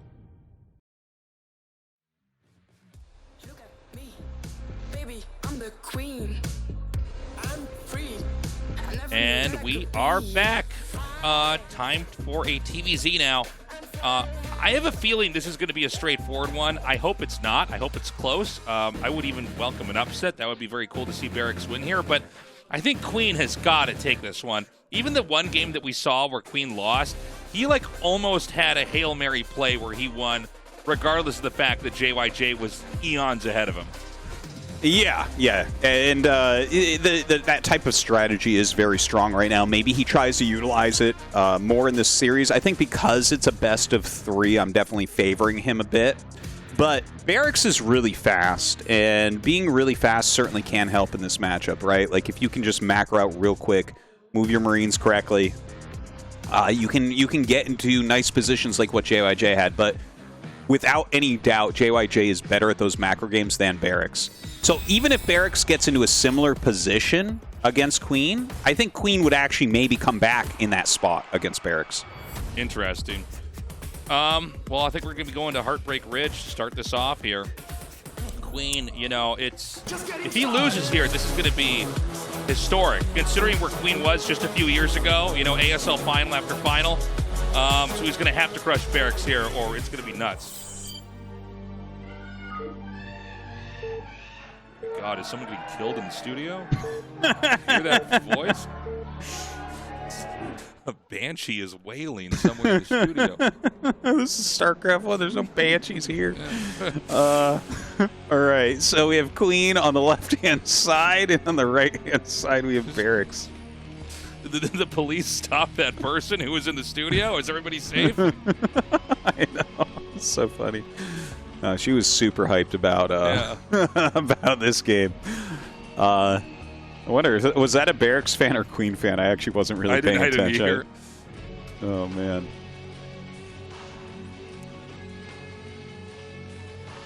Have some, well, not as nice a sign there for Barracks as there were for Queen, but that's okay. At least he has some fans in the audience for him. You know, Heartbreak Ridge is definitely a map where you see a lot of technical openers on. So I wonder what we'll see here from Barracks, right? Because we've seen a lot of like factory openers. Don't forget, like Ample, when he beat Soma, he had a really cool factory build where he went for like a big Goliath turret tank push. Could see something like that. Maybe it's going to be a command center first. We've definitely seen people trying to pull that off on this map. And it looks like a very quick scouting SCV is going to come out. So I think the original idea here. Oh. What? Why there? Does the drone why there? just... Will the drone see it? Maybe it's set up so it's just... No, that doesn't work either. I think you're right that was maybe the idea, was that the drone wouldn't see it. Right? Huh. I mean... I think so. I kind of get... We normally only see this in StarCraft 2, but like Barracks is put just outside the base, so it looks like it's a rush that it's not. You know what else it could be? I actually see the Overlord changing direction. This could be to catch the first Overlord, where you have the Marines, and it just barely doesn't catch it, so you lift the racks and you get the vision you need. Like, he might actually have it mapped out that well that he knows where Queen's Overlord is going and how to get rid of it. So, I mean, if you're preventing the Overlord from being in between the third and natural, that's like, I mean, that's a good first play. Yeah, no, I mean, not bad at all. Whenever I see a Barracks like that put out there, I just feel like, gosh, it seems so risky if they do anything aggro at all. But, I mean, I guess you just, you know, there's a risk you're willing to take to do an opening like that. Here's the drone from hell. And it's he's been a menace actually... this whole game. Sorry, go ahead. You know what, Tasteless? What's up? I'm pretty sure that was to block the Overlord, because he's actually not expanding. Instead, he's going into factory. And Queen doesn't actually know that right now. Like, he had the Marine out, he forced everything back. I don't believe that Queen dived into the main base with the drone. Maybe I'm wrong. Maybe I missed that because I was, like, thinking so hard about that position. But, like, if you can ever get Zerg not to know a Vulture's on the way, the Vulture does, like, insanely well. Yeah, it makes sense. Still mining 1 in gas. We don't have a command center started yet, and it doesn't look like any command center is going to start anytime soon. Is this just basically a 1-1-1? No, I think it will be command center, but you don't get the money for the command center until around the time the factory finishes. I see. It's just like how it's like you're building SCVs nonstop and stuff. Yeah, okay, it is a 1-1-1. Never mind, you're right. When we say 1-1-1, we mean 1 barracks, 1 factory, 1 starport. Yeah, and so with the quick starport, so that's 100% now we know what he was doing. He was trying to prevent the Overlord because he doesn't want him to know, like, when he gets the expansion up. If you can't see the command center, like, you don't know, this becomes harder and harder. So he knows that there's nothing yet, and he sees the Vulture there. He already started the creep colony, and there's a Sunken on the way. But like this, I think it's going to be a quick dropship, but I'm not 100% sure on that. I mean, it could be a Wraith. Yeah, I mean, I think a Wraith's not a terrible idea here. Maybe come in here and try to hunt down some Overlords and get a confirm on what Zerg's doing. Zerg have a lot of cheese they can do on this map, right? Versus Terran? Yeah, they would have quite a few different things that they could do, like some of these weird lurker run-bys and stuff, but I think against a build like this, not as much. Okay. Yeah, I was thinking the Wraith might be a good way to scout and try to confirm anything that's coming here, because it just... The size of the main, this weird area above your natural where the minerals are at, it just seems like there's a lot of dirty tricks you could come up with early on. But this looks like, at least for now, it's going to be a bit of a slow game. And we should also point out that there's actually no... there's really nothing weird at all, in fact, as far as what Queen's doing. He's playing like a very ordinary game, getting his third hatch in his main, playing safe and powering up. Everything looks pretty good for Queen. Barracks is doing such a weird technical build. Like, he did go Command Center after the Starport. He's getting the add-on now, so he's going to have to do a Cloaked Wraith defense against the Mutas. This is actually kind of an older way. This was being done a few years ago pretty regularly, where you go for, like, 3 Cloaked Wraiths, and you just make sure there's no Overlord near you, and that will hold on to the Mutas, and by then you actually have, like, a decent force of Marines and Medics. That's a very interesting alternative to trying to fight off the Mutas. It's almost like when you see the Protoss try to get a DT to stop a Hydra bust, where it's like you just make sure the Overlords aren't there, and the DT kind of makes it so it's impossible to really get in there and do that much. Very similar, I think. You're right. And so... yeah, I mean, you can do this. You can run in and murder a few Overlords and then run right back out into safety. Oh, he's got to be careful, because the Scourge that are actually looking for that Wraith could inadvertently intercept the... oh, that's kind of a giveaway when you see 4 Vultures like that. Yeah. You're not like 4 Vultures. Why do you have 4 Speed Vultures? It's a good thing I have a Sunken Colony and Hatchery blocking my entrance. 100%. That's really funny, because... It's like, why are they up there? He's like, oh, my base isn't up there. You're silly. Like, why are those up there? Okay, so I think he's just going to lose this dropship, man. Like, the Vultures are not going to get anything done. The Mutas are going to get on top of it. This is a bad opening for Barracks to lose that dropship. This is sad. Yes. Look, I feel like he even looks sad in the chair. He's like, okay, well, that didn't work. It's a terrible situation. It truly is the best feeling in the world when you just kill their dropship, like, right early on in a game. You're like, oh, you trying to do that? Nah. Yeah. Uh-oh. No, this is frustrating for Barracks, no doubt. Now, the Vultures run in and try to get some damage. Oh, my God. Look at that nook in there. I had no idea there was that space. Look at that. That was made for those Vultures. Oh, it's like a little Vulture Japanese sleep capsule back there. It's that's the Vulture equivalent, I guess, of where you stick your Zealots in a PvC. Yeah, exactly, where you just have the Zealots wait back there and force Zerglings to fight them one-on-one. It's like, damn, man, you really got to send some units in to beat that. Now, here comes that Overlord that he was delaying and denying before. And as that gets down, obviously it's going to be really hard for the Wraiths to hold on. He has gone up towards Science Vessel Tech, but it's going to be a little bit before he has his first Irradiate.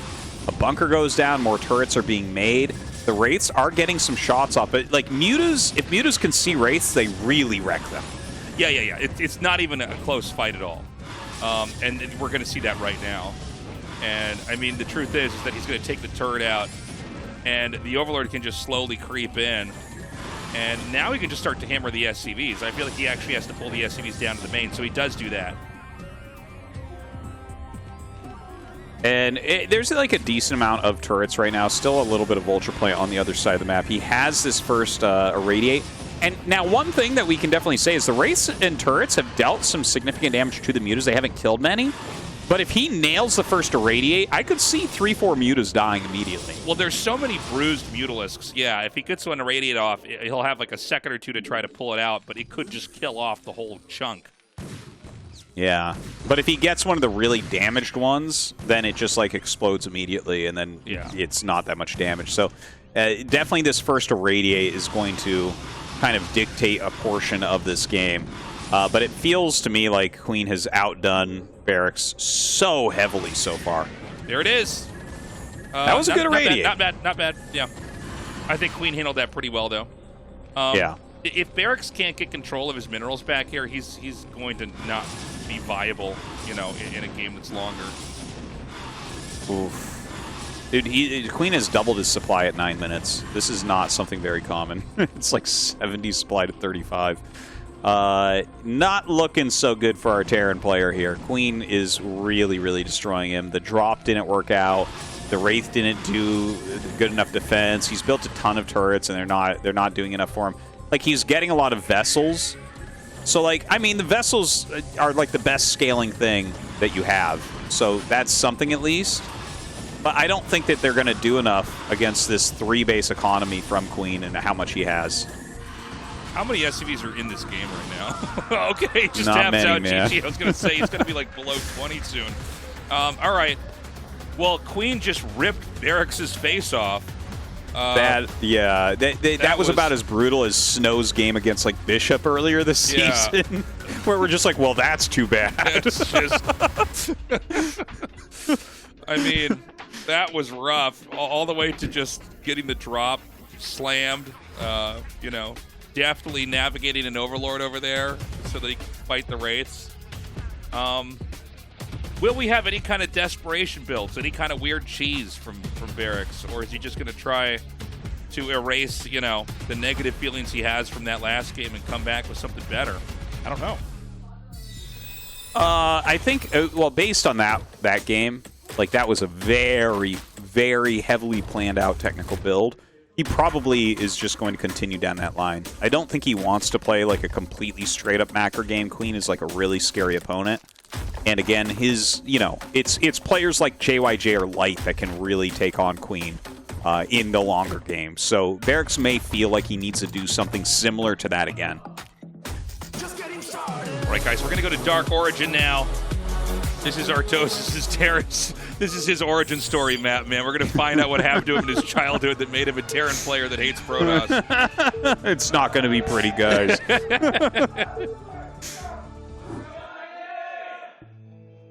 It all happened back in high school when a Protoss player took Artosis' textbooks and threw them in the trash can in school.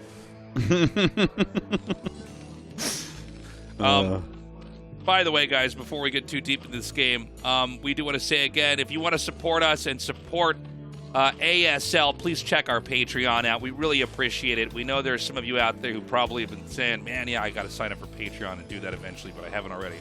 See, this guy, he's praying for ASL, okay? But that doesn't help us, okay? So far, we don't know if prayer has been proven to save this show, but a Patreon donation will. So we should make that a tier on the Patreon. It's like say a prayer for us. Send us your positive vibes. Yes, and if you do sign up, we hope you sign up for a year. I know this is not a yearly show, but we have the payout thing structured so that's it's twice a yearly. Twice a yearly show. Bi-yearly. So they definitely should do that. If you've been on the fence, guys, now is the time. We're in the middle of the round of 16. This is the most exciting part of the tournament as we build into that crazy round of 8. So thank you, everyone, for subscribing so far. We got a drone coming out right now, all the way across the map. Is he going to hide something? This is not a normal time to send the drone out, right? I think he's just checking for Barracks. There's no proxy hatch plays that exist in Zerg vs. Terran. Oh, there's none. So, yeah, none. 0 in this game. In StarCraft 2, plenty. In StarCraft 1, it's like literally just doesn't make sense. But yeah, I think this was him just being like, I think you might go BBS or something this game, right? So he gets up and he's going to be able to scout that it's a quick gas and a wall once again. So, I mean, that's a very worthwhile scout. I know it was early. But I think after that first game, Queen is like, okay, as long as I don't get cheesed, I win this. You know, he is a better player than Barracks. So this is like safety. You were talking about BBS, and I suddenly had this flashback to my childhood of watching my brother. We shared a bedroom when we were growing up, and like watching Day 9 get BBS'd, and I'm like sitting on the other side of the room, like looking. I'm like, he's gonna be so mad. He's gonna lose to this. Like, I'm gonna have to act like I didn't see this game. Like, it was the most tilting thing for him ever if he got bunker rushed and died. Yeah, well, it's like the least skilled thing you can do as Terran is just make 2 barracks in the center and hope they didn't go pool first. Yeah. So in this game, It's we've like- got the hat. Sorry, go ahead. You know, I'm just saying, you literally can beat people like 1,000 of them are above you with that. it's so silly.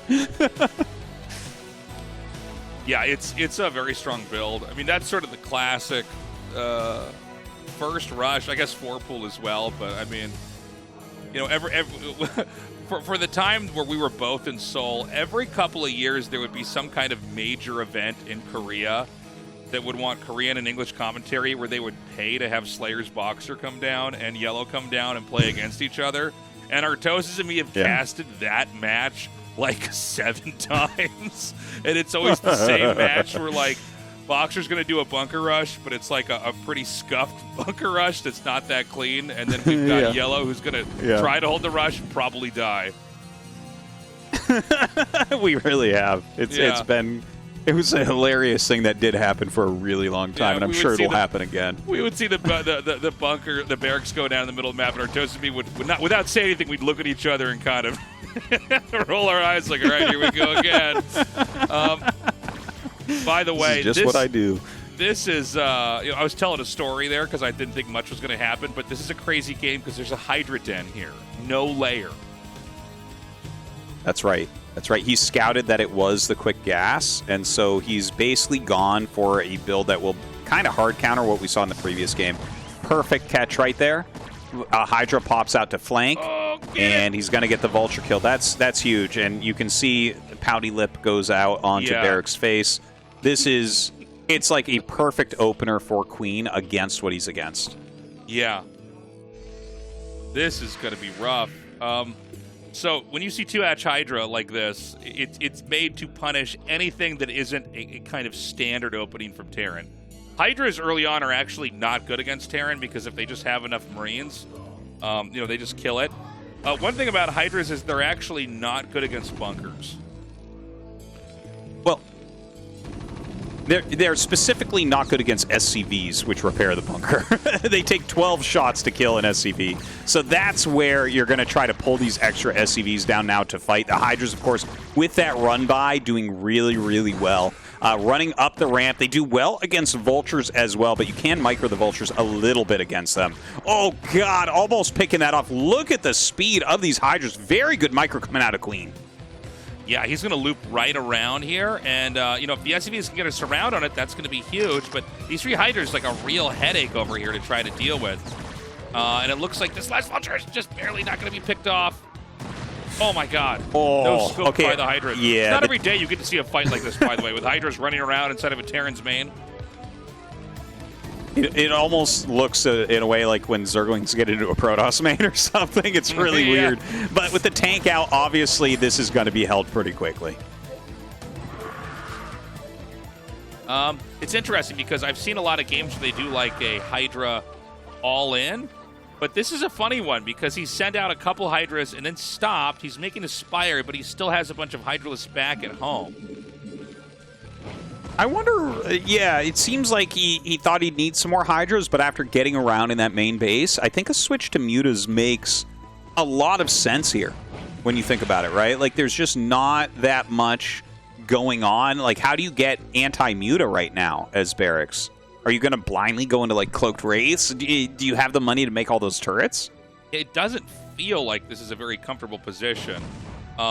You can see the Wraith is going to come in here and just try to hit the Overlord, find anything that can maybe be killed off here. It's funny, too. It's like Wraiths actually kill Overlords maybe in some ways faster than drones. Like, Overlords are obviously better targets, but, the air-to-air missiles are so much better than the little laser shot from air to ground. Yeah, they do like 2.5 times more damage per shot, and then, the attack speed is pretty good on them. So they are definitely a better anti-air unit than anti-ground. But I don't think he's going to get anything. There's like enough Hydras chasing him around. Now, there are a couple Vultures coming down, so maybe some harassment can be done. But that Spire is up, and I feel like Barracks is just going to be caught off guard. This game might end very quickly. Yeah, it's hard to see a situation where the Terran's going to be pretty comfortable here. There's a drop inbound as well. This is the second drop of the series. This time we're going to see if the Vultures can actually come in here and do some damage. It looks like the Mutas are headed northbound, so I don't know if there's necessarily that much to defend here. I certainly don't see any Hydras down here in the natural. Well, a 3 Vulture drop gets in. He's going to lay a few mines down. 3 Vultures is the right amount to one-shot drones. So we'll see what he gets done. These Hydras actually doing a great job of moving to the side to try to block the Vultures a little bit. The Vultures still going to get some drones, but so far it seems like a pretty good defense. You know, not bad with the mines actually taking out some Hydras, but the problem is these Mutas are here, and he just doesn't have any defense. I mean, we're seeing turrets be made right now. He's going to try to kill off some workers, but I think there's going to be way more SCVs killed here just with the Mutas alone. I think he can basically stop these turrets from finishing, and I just don't see any real anti-air. I see like 3 Marines. This game's over. All right, GG. And there wow, it is, GG. Right. Dude, that was, oh man, Barracks versus Queen. Takes the cake as the worst series, I think, even the Bishop game against Snow. You know, it's like, yeah, dude, and you can see the look in his face too. Like he just got put through a wood chipper by Queen. He got completely wrecked by Queen. Now it's time for Queen to go up against Rush. This is going to be a crazy final match for the group. Who would have thought it would have been Queen and Rush both fighting to try to get into the Group B? I thought it was going to be either Queen or Rush advancing first, and then we'd have somebody else. You know, the loser of those two fighting JYJ or somebody like that. But this should be a very exciting CBT, Artosis. For sure. That's a sick final match. We really thought it would be that winner's match, but one of these guys going to be eliminated, and that in and of itself is an upset. These are both top 4 quality competitors. So really, this is the season of upsets when you look at it, without any doubt. All right, guys, tiny little break, and when we come back, a ZBT to close out the evening. Queen versus Rush. You do not want to miss it. We'll be right back.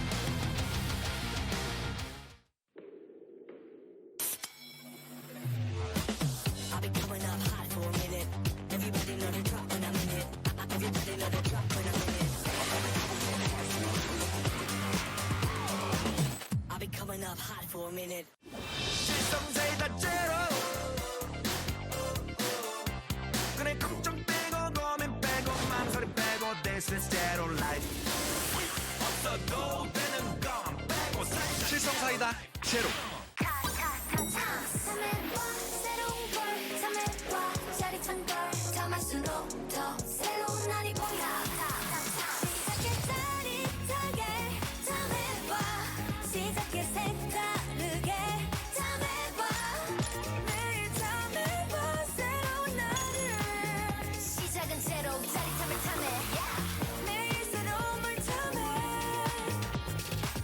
너도 탐세봐 탐세로.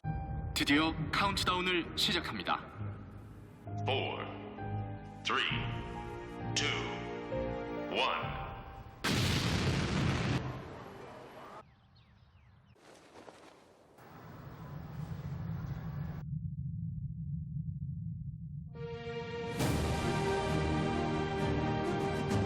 떴다. 제로 칼로리로 기분까지 가볍게. 밀키스 제로.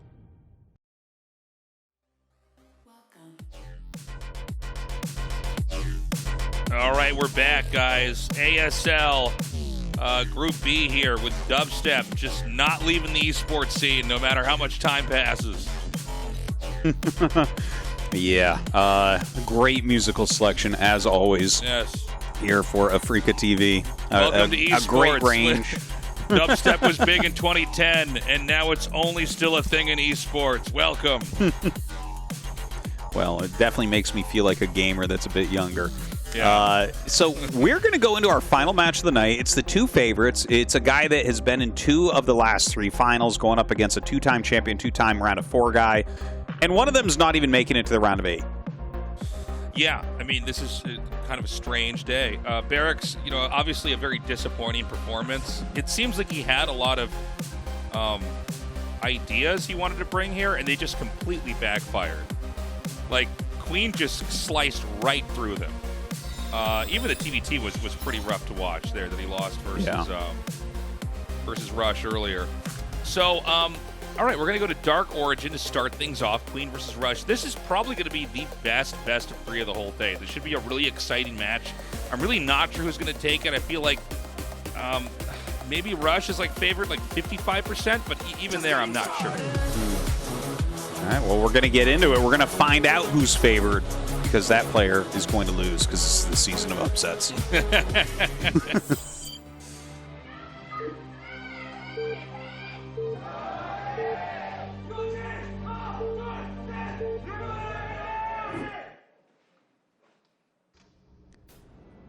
So in the top left, we have Queen. In the bottom right, we have Rush. You know, certainly this is a map where you can do those technical builds, but Queen just destroyed Barracks so bad when he was doing that. I wouldn't be surprised if Rush just wants to play a standard game. And Rush has really good macro TVZ.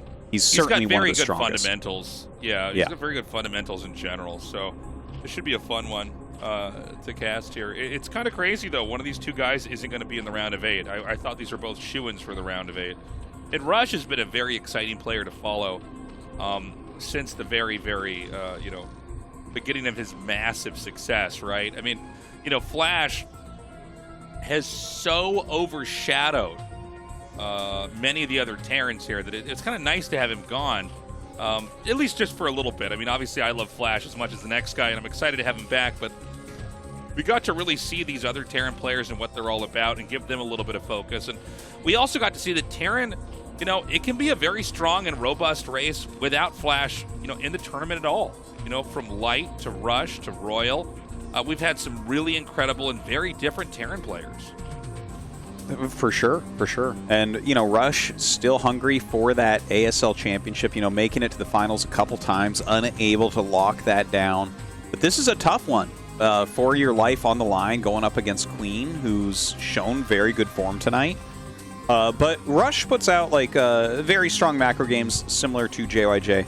By the way, Rush is going for a command center first. Like, a completely blind command center first. If there had been a pool first, he insta-loses, but there's not. So, quite the gamble coming out of Rush. Well, it's going to pay off. I mean, he's going to get this command center up right away. And, you know, there's not a whole lot that can be done about this. I think a good, solid command center first right away is never a bad idea in a best of 3 against somebody like Queen, who, you know, Queen's not, it's not like Soma or even Jadong or some of these guys that have a reputation for having some crazy rushes from time to time. I feel like Queen really doesn't do that often at all, right? I think you're right, yeah. We don't see many pool firsts out of him. You know, a lot of really strong Zergs just skip the pool first quite often, since it does put you like a little bit behind against a good block. So, you know, this situation is as good as it can get for Rush. This is like the perfect world. Queen is doing exactly as he expected, and he's not only going for a blind command center first without a scout, but he's also walling in, so he doesn't even need to make a bunker. So, like, I mean, you can't really get much better than that. So when the Zerg's in this position, I mean, what do they want to do exactly? If you spot somebody going command center first, I mean, is there any kind of play that can allow you to try to get back into evening this out? Is there anything like, I don't know, a third base earlier, or maybe even some kind of opposite of that, like some kind of crazy timing rush to try to punish it? No. Unfortunately, you're just behind. There's just nothing else really to be said in this case, especially with the wall in, right? There's no opportunity to run by because they have less Marines than normal, because that's literally the only thing that's going on that's different for Terran. Like, the gas is exactly on time. The Academy will be exactly on time. The only difference is he has more SCVs and, like, 2 less Marines or 3 less Marines than he would normally have at this point. And, again, the wall fixes that for him. So, yeah, it's bad. It's like you got to play the game and you got to outplay him. And that's what it comes down to. So, you know, from Russia's position, I mean, this is going to be a very strong opener. We should remind everybody that, you know, there's not a lot of bases on this map. And so You know, granted, both a Terran and a Zerg can function pretty okay off just a few bases. If we get into late game here, there's not going to be that many places for either side to really go. Yeah, it's Artosis like dropped dead after that statement. Sorry, go ahead. I mean, after 4 bases, like, where do you go? You know? Yeah. Like, I can see 4 bases that look pretty holdable, but after that, it's like, well, you're in the middle of the map at that point. And if you're able to hold a base in the middle of the map, well, there's something wrong and you're already so far ahead or something like that, right? So definitely going to be a slightly lower econ game. By the way, that was kind of a cute little SCV jump to go ahead and try to get a scout. Queen tries to block him at the ramp, but Rush gets up. He's going to see the 3rd hatchery, the timing of the Spire. So he knows everything that's going on, and currently he is forcing with this move out a couple of Sunkens to be made. So very good opener from Rush once again. Yeah, he's going to see that there's going to be 9 mutas hatching momentarily here. The Sunken colonies have been forced out, and you don't want to push it any further than that. Now, he does need to get his turrets up here pretty soon. Good Terrans have it mapped out where you can basically get the turrets to finish right as the mutas arrive, but if you get that timing off even just a little bit, you can be very badly punished. And he is starting those turrets up. So basically, if the turrets start by about the time the mutas are hatching, then they're going to be up in time. And you can see he is doing that. He's throwing down a bunker as well. We'll see where Queen decides to focus with his mutas. You know, when you have someone that walls, like, the mutas can decide to pick off the depots. Like, you can't commit enough defense to the depots to keep them out, but that's like the lowest value target, right? It's always better to get SCVs or whittle down Marines or find an area that only has 1 turret that you can kill, that type of thing. So we'll see what Queen decides, but he already has 8 mutas for the first fly-in, which is pretty darn strong. Yeah, and he's going to be able to 3-shot the turret down. You can see that happening now. Does get the deny on the turret there, which is going to allow for probably 2 or 3 more kills onto the SCVs. Queen is angling the mutas in a really nice way where the Marines are going to get pulled in a sort of single-file direction because of the placement of the other turret over here just below the refinery, and so that way he can take these fights pretty nicely. That was a very good first pass with the mutas. You got a good amount of the SCVs killed, got rid of that turret, like he is finding an area that's a little bit weaker, really focusing on having a high mutalist count here for this harassment. Gets in before the turret finishes, so very well done. Gets like 3 more SCVs there and flies out without a loss. He's killed something like 7 SCVs already, so, I mean, a very effective engage. The turrets are going to finish up here, and I don't think there's going to be any more realistic opportunities to try to come into the main, but the Queen is going to go ahead and bank down here just outside of the natural. And is that turret placement like really good, Artosis? It feels like it's a very clean setup here to keep these SCVs safe. Yeah, that's basically the best turret setup you can have in a situation like this without destroying mining. You can put one in the center that can help a little bit, supporting both sides, but that's about, this is like a pretty normal one. But Queen is still doing a lot of damage here. He's picking off a ton of SCVs.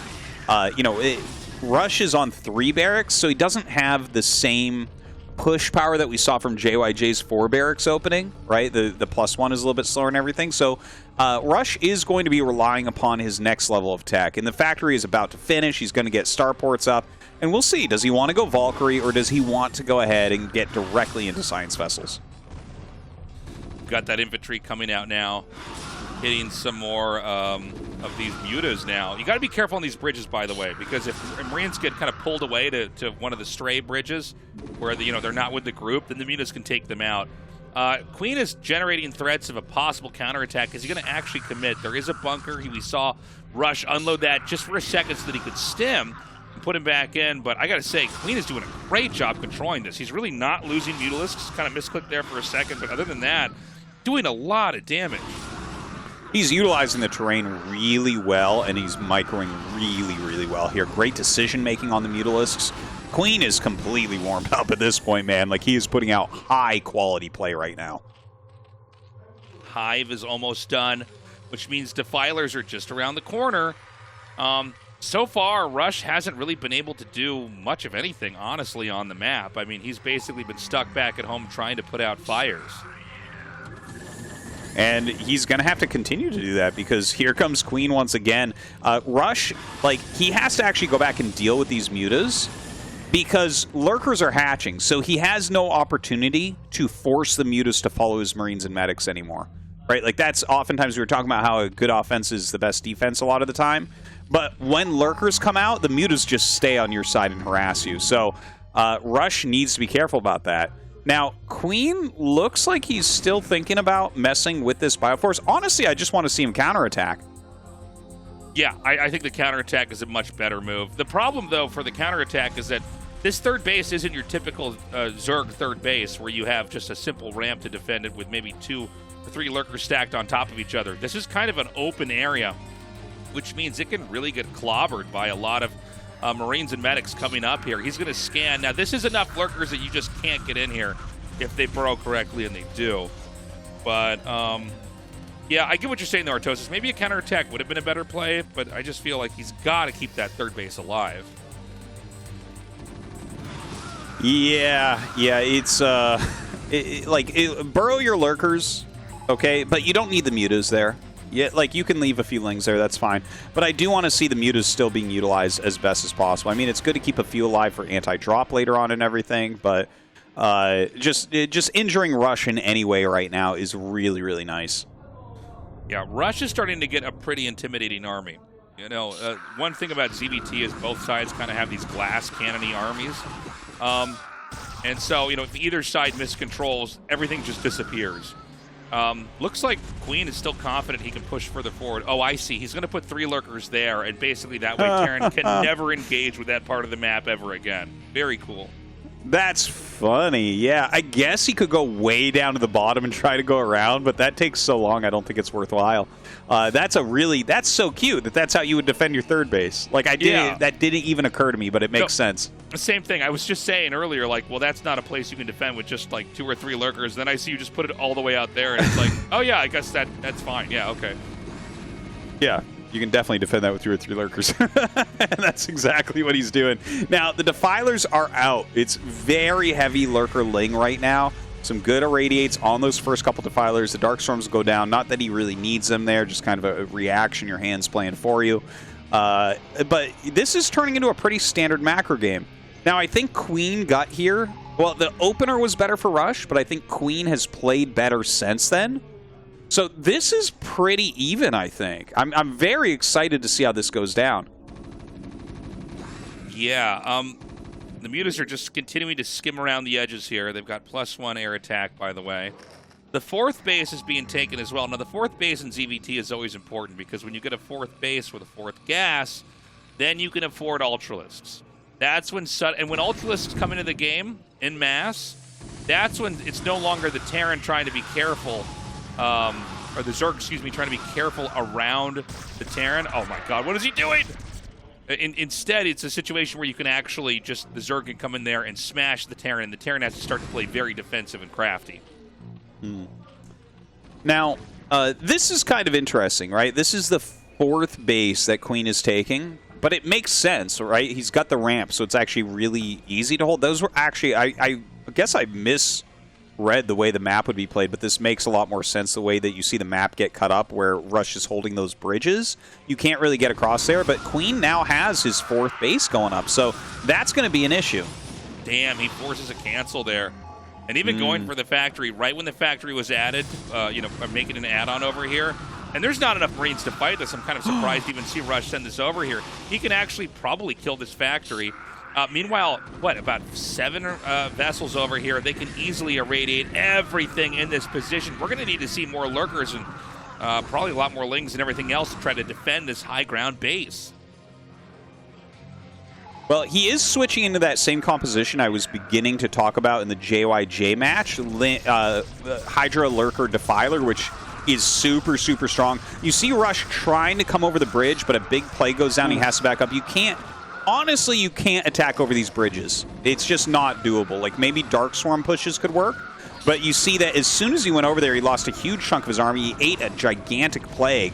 And now Queen has taken a pretty significant advantage. Oh my God, the mutas are going to be out here, and they're just going to ping pong those glaives off of those vessels, and that's going to be so much damage. Oh, man. He picks off the Defiler, so that's good at least. The Muta's still running around trying to get those vessels if they can. But, you know, killing that factory was kind of this amazing thing that just happened because he actually needs to switch into tanks right now. So, wow, this is a sick engagement. Dude, don't attack over the bridges. Like, seriously, these guys are crazy trying to break these bridges. Yeah, the good news for Queen is that Rush does not have a third base yet. In fact, he's remaking that command center. Oh, no, these lurkers are bugging. They're going to burrow just in time. I feel like Terran could actually, with the right angles, just kill this off. He's just going to go for the hatchery. This is actually a pretty big brain play here. Just make sure that's gone. Keep the Zerg off the 4th gas. Definitely a bit of a mistake from Queen not to reinforce that position with lurkers after they got irradiated the first time there. But he's still up in supply, which is incredibly scary. Rush still has a bit of map control, so that's good. But don't forget, this is a Lurker, a Hydra, Defiler. This is like the most cost-efficient thing that Zerg has against Terran. Yeah, this is getting kind of dangerous right now.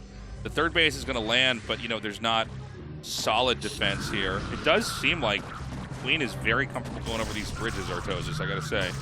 I feel like he wants to try to push across these 3 bridges over here to get into the Terran's area. I feel like that's a crazy move. I would prefer to see him try to gather something up and come down from those steps up at the top to the right, you know, where the 3rd base is. Man, both these guys just love pushing across the bridges, Artosis. It's crazy. They love it. They love it. They just bridges are their favorite things, man, and they just keep suiciding armies over. Now, when the Dark Storms go down, like, you are going to be able to make it across. So this is getting scary. Like, Queen is really closing in on Rush now. More lurkers are coming down now. And, I mean, again, Terran's going to have to back up. There's something happening in the center left, and I don't know what it is.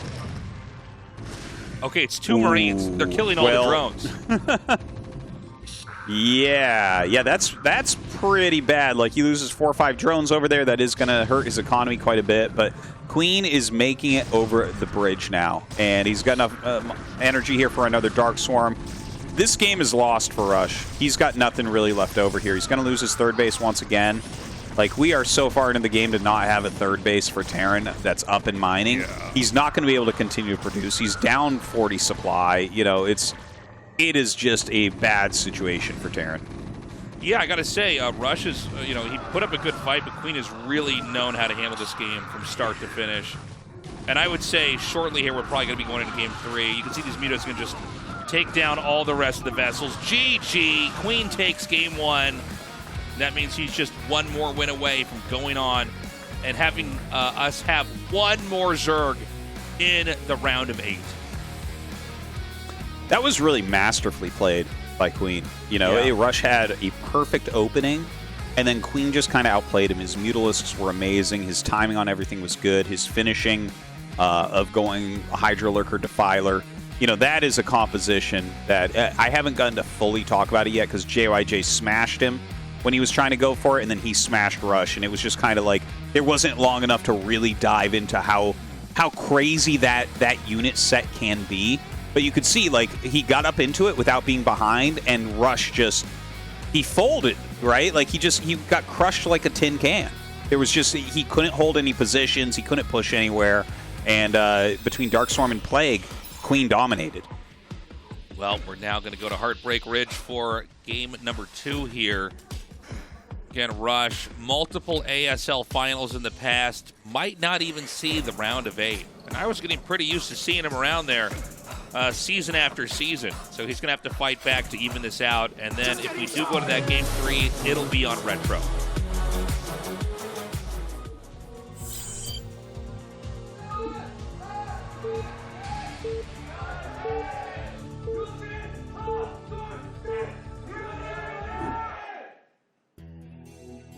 So on the left side, on the right side we have Queen.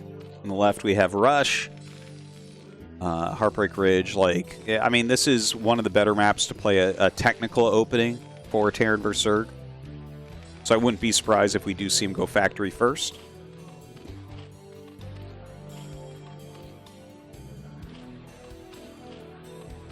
All right. This is you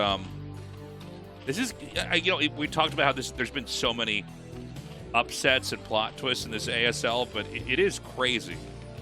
Like, just the idea that one of these two guys is not going to go on. And weirdly, I feel like, I don't know, it's just hard for me to wrap my head around the idea of Rush maybe not being here. But Queen, you know, he's always been so solid. He's so good. He just knows how to win. It's cool to see him using this kind of modern style as well here, where he's going to go for, you know, the mass Hydras and use the combination of that with Plague to one-shot the Marines and, you know, and hit the vessels and everything. It's got to be frustrating to play against, because usually what Terran has, if they're not fighting against that, is they have the sustain.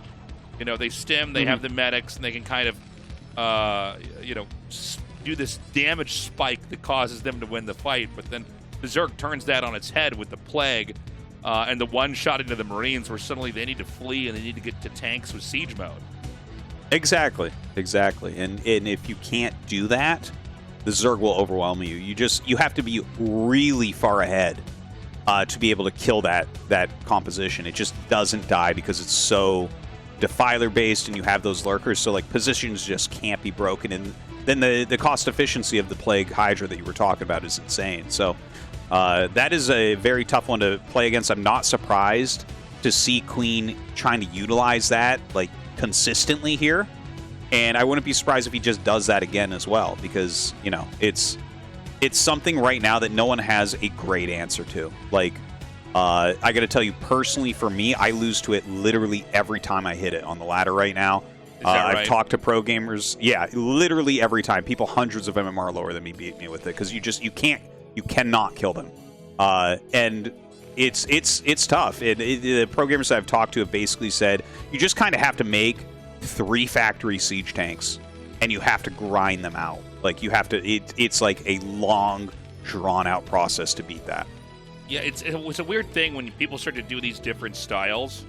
It's kind of like the mass shuttle style that we see now a lot of times in PvP, where it's like just lots of Psystorm and Reavers and Zealots, and it's like, oh, like now Terran have to figure out, like, when can I go out on the map? Because before, Terrans could push at these different times, but like not anymore. You know, now you got to be much more careful if you're unsieged, because they can just, you know, storm down everything that you've got.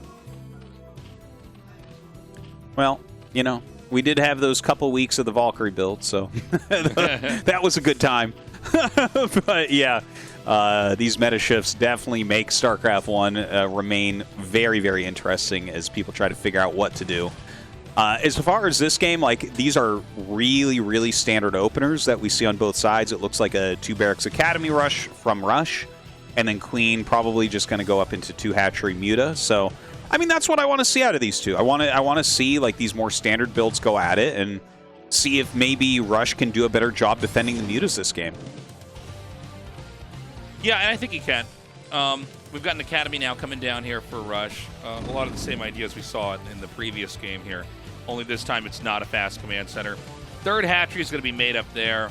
And is that just to have vision up there, Tastosis? Is that why you'd want to make a 3rd hatch up there? Yeah, I think it's a good hidden spot, but yeah, also the vision is quite nice that you just, you know, you have it kind of out of the way. It might actually not be seen by Terran for a little bit, which is nice as well, right? Like, if you build a hatch in your main, like, let's say you try to build it into the corner of your main somewhere, right?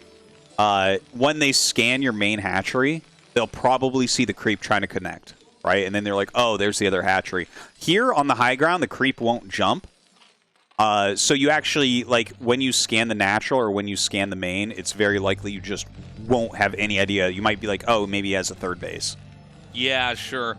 Keep them guessing, basically, because, yeah, if you don't see a 3rd hatchery, that's one of the things that you can always follow in the game is, like, if there's a hatchery missing, it's not like they're just going to sit on, you know, 400, 500 minerals, right? There's got to be a hatchery somewhere. So where is it? Let's figure it out. But yeah, if you're forcing them to check for bases when it's actually hidden up there, that's pretty smart. It's a good move, and there that scan goes down. He sees that 2 creep colonies get started as he starts to pressure. I mean, this is what this build basically does, right? It forces those creep colonies. Or if he did hide his 3rd hatch at like another base, sometimes you can get that with this little group. Cool to see the fire bats here. just to block that. No Lings can come in there. 4 is enough Lings. You can start to kill a lot of SCVs if you do get through with that. We're going to see those 2 Sunken Colonies finish up. The Mutas are going to start as Aspire is just now finishing. And the Marines are going to come back home. It's a dance we've seen many times before in this matchup. Yeah, the same old back and forth that's so common. Going into 3 barracks play here, he's got to start adding his missile turrets. And, I mean, this is just as standard as can be. So, I mean, a great position for people watching that like to play the game. You can kind of learn from these spots and see how they both want to transition. Like, is Queen going to stay on these mutas? Is he going to rush over into the lurker tech? How fast is that 3rd base going to be? You know, it's these standard questions that we're going to be answering. Tastosis, do you see that bunker? No, where? I actually don't see the bunker. He has a bunker in his mineral line at his natural. This is fascinating. This is something you literally never see. I have a lot of people ask me about this as a Mutalist defense, and it never, ever happens. But it looks like he's done it this time. He has a fire bat in there as well, so it's like anti-Zergling also. It's kind of smart. And it's going to be a lot harder to really do any damage over in this area. But he's going to go ahead and try to come in and see what he can do. He does take an SCV out. He's going to pull back through here and try to find another stray SCV. He is getting his hits off. I'm unclear as to how effective this bunker is right now. Yeah, it's never, ever done. It just doesn't work that well, and it takes up a lot of area, and it takes up supplies, so it's like just not something that Terrans do in this matchup. But I want to see it work. I want it to be a new thing that we can do, but we'll see about that. You want to see if this is going to solve your problems in the matchup. Yeah. And so more mutas are continuing to hatch. We do have the 3rd base being taken all the way at the top right. That is the most natural place to try to expand to. It is a narrow area up at the top to get in there, so you can hold with maybe 3 lurkers or something like that. Ooh! Certainly. Ooh, yeah, nice catch there. Kills a Mutalist basically for free. The Mutalist's going to go back and work on the depots, work on the gas a little bit here. Obviously, nothing defensively can really hit them in this location, so you can see how annoying this harassment really can be. Yeah. He's chipped away at the depot, and he's basically just doing whatever damage he can do over here. This is not a bad idea, by the way, either. A nicely timed scan is going to see both the Queen's Nest and the Hydralisk Den start. That's like the best possible scan you could ask for. You know exactly where the Zerg's at. And now we're going to have Lings and Mutas come down here. Now, I think if this infantry army is together, I don't think that's enough for Zerg to actually fight this. I think he needs to try to rely on counterattacks or something else. Yeah, maybe if he hit him exactly on the pixel where it goes from low ground to high ground or something, so he's missing Zerglings, but that's a fearsome amount of Marines and Medics. So here it comes, and yeah, Queen has to run. Runs the Lings immediately, takes some big damage on those Mutalisks. So Rush is starting to get a little bit of map control here. Queen is definitely getting a bit nervous about it. Yeah, he's definitely generating some threats here, but you know, overall, it just seems like Queen's pretty on top of everything. The next barracks is going to finish here. Science facility's almost done. I guess you can actually hit the gas from here. If you could take the gas out, that would actually be huge. Yeah, this is such an... Dude, look at this. The glaives are killing the turret that's not even firing. It's kind of crazy. It's one of these crazy things about mutas is that if you find like anything that's sticking out, the glaive, you can hit that and the glaives will bounce and hit other stuff. And dude, he's just going to go for it. I'm kind of shocked to see this. I didn't feel like the positioning was that good. And I guess I was right, because with more Marines coming down, he just pulls away immediately. That was a little bit surprising that he dived in that hard. Like, he definitely gave a lot of units there to Rush, and Rush is going to feel like a lot more confident now on possible move-outs. By the way, we saw a rally to the center with more Zerglings and a few drones.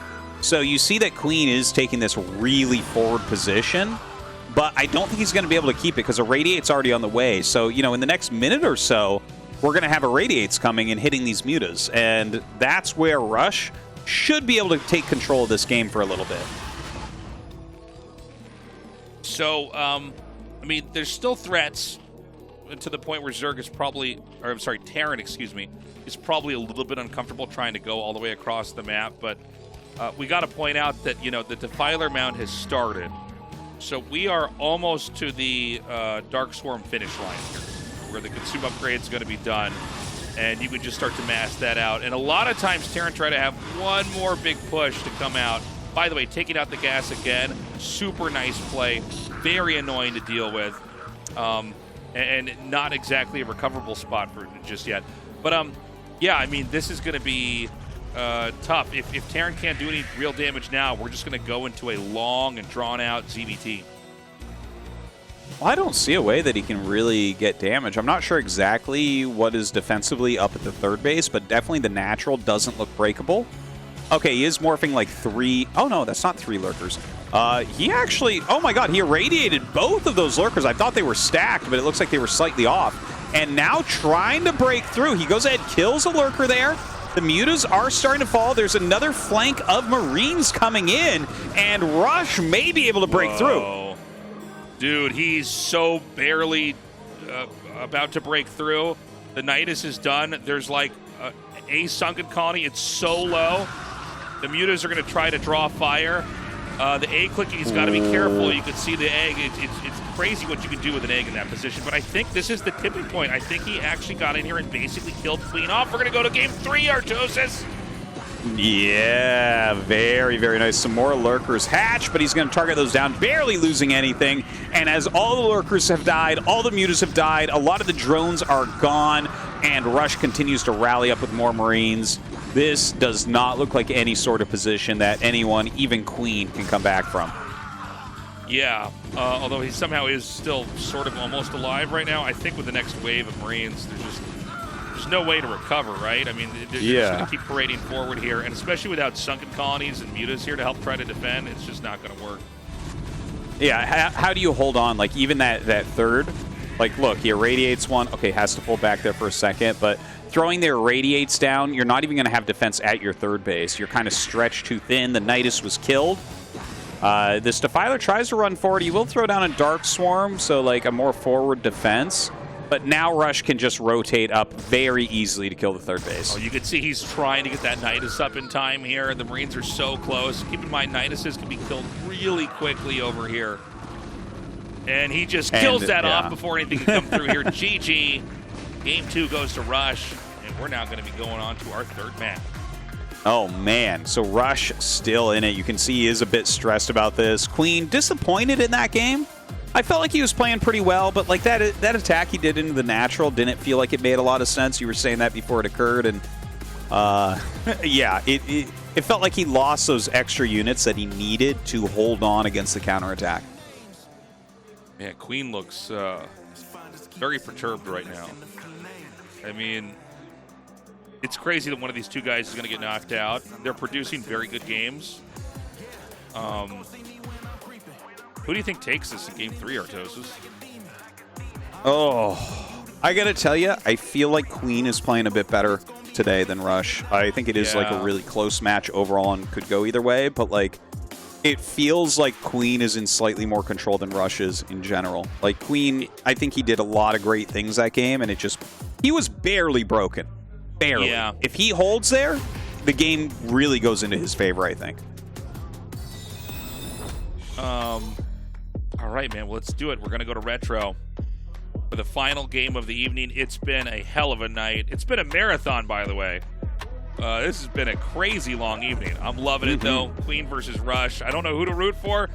But I think you're probably right, Artosis. It seems like Queen is just a little bit more in control. But again, if Rush can pull it together in this final game and pop through, he'll be surviving and going on to the round of 8.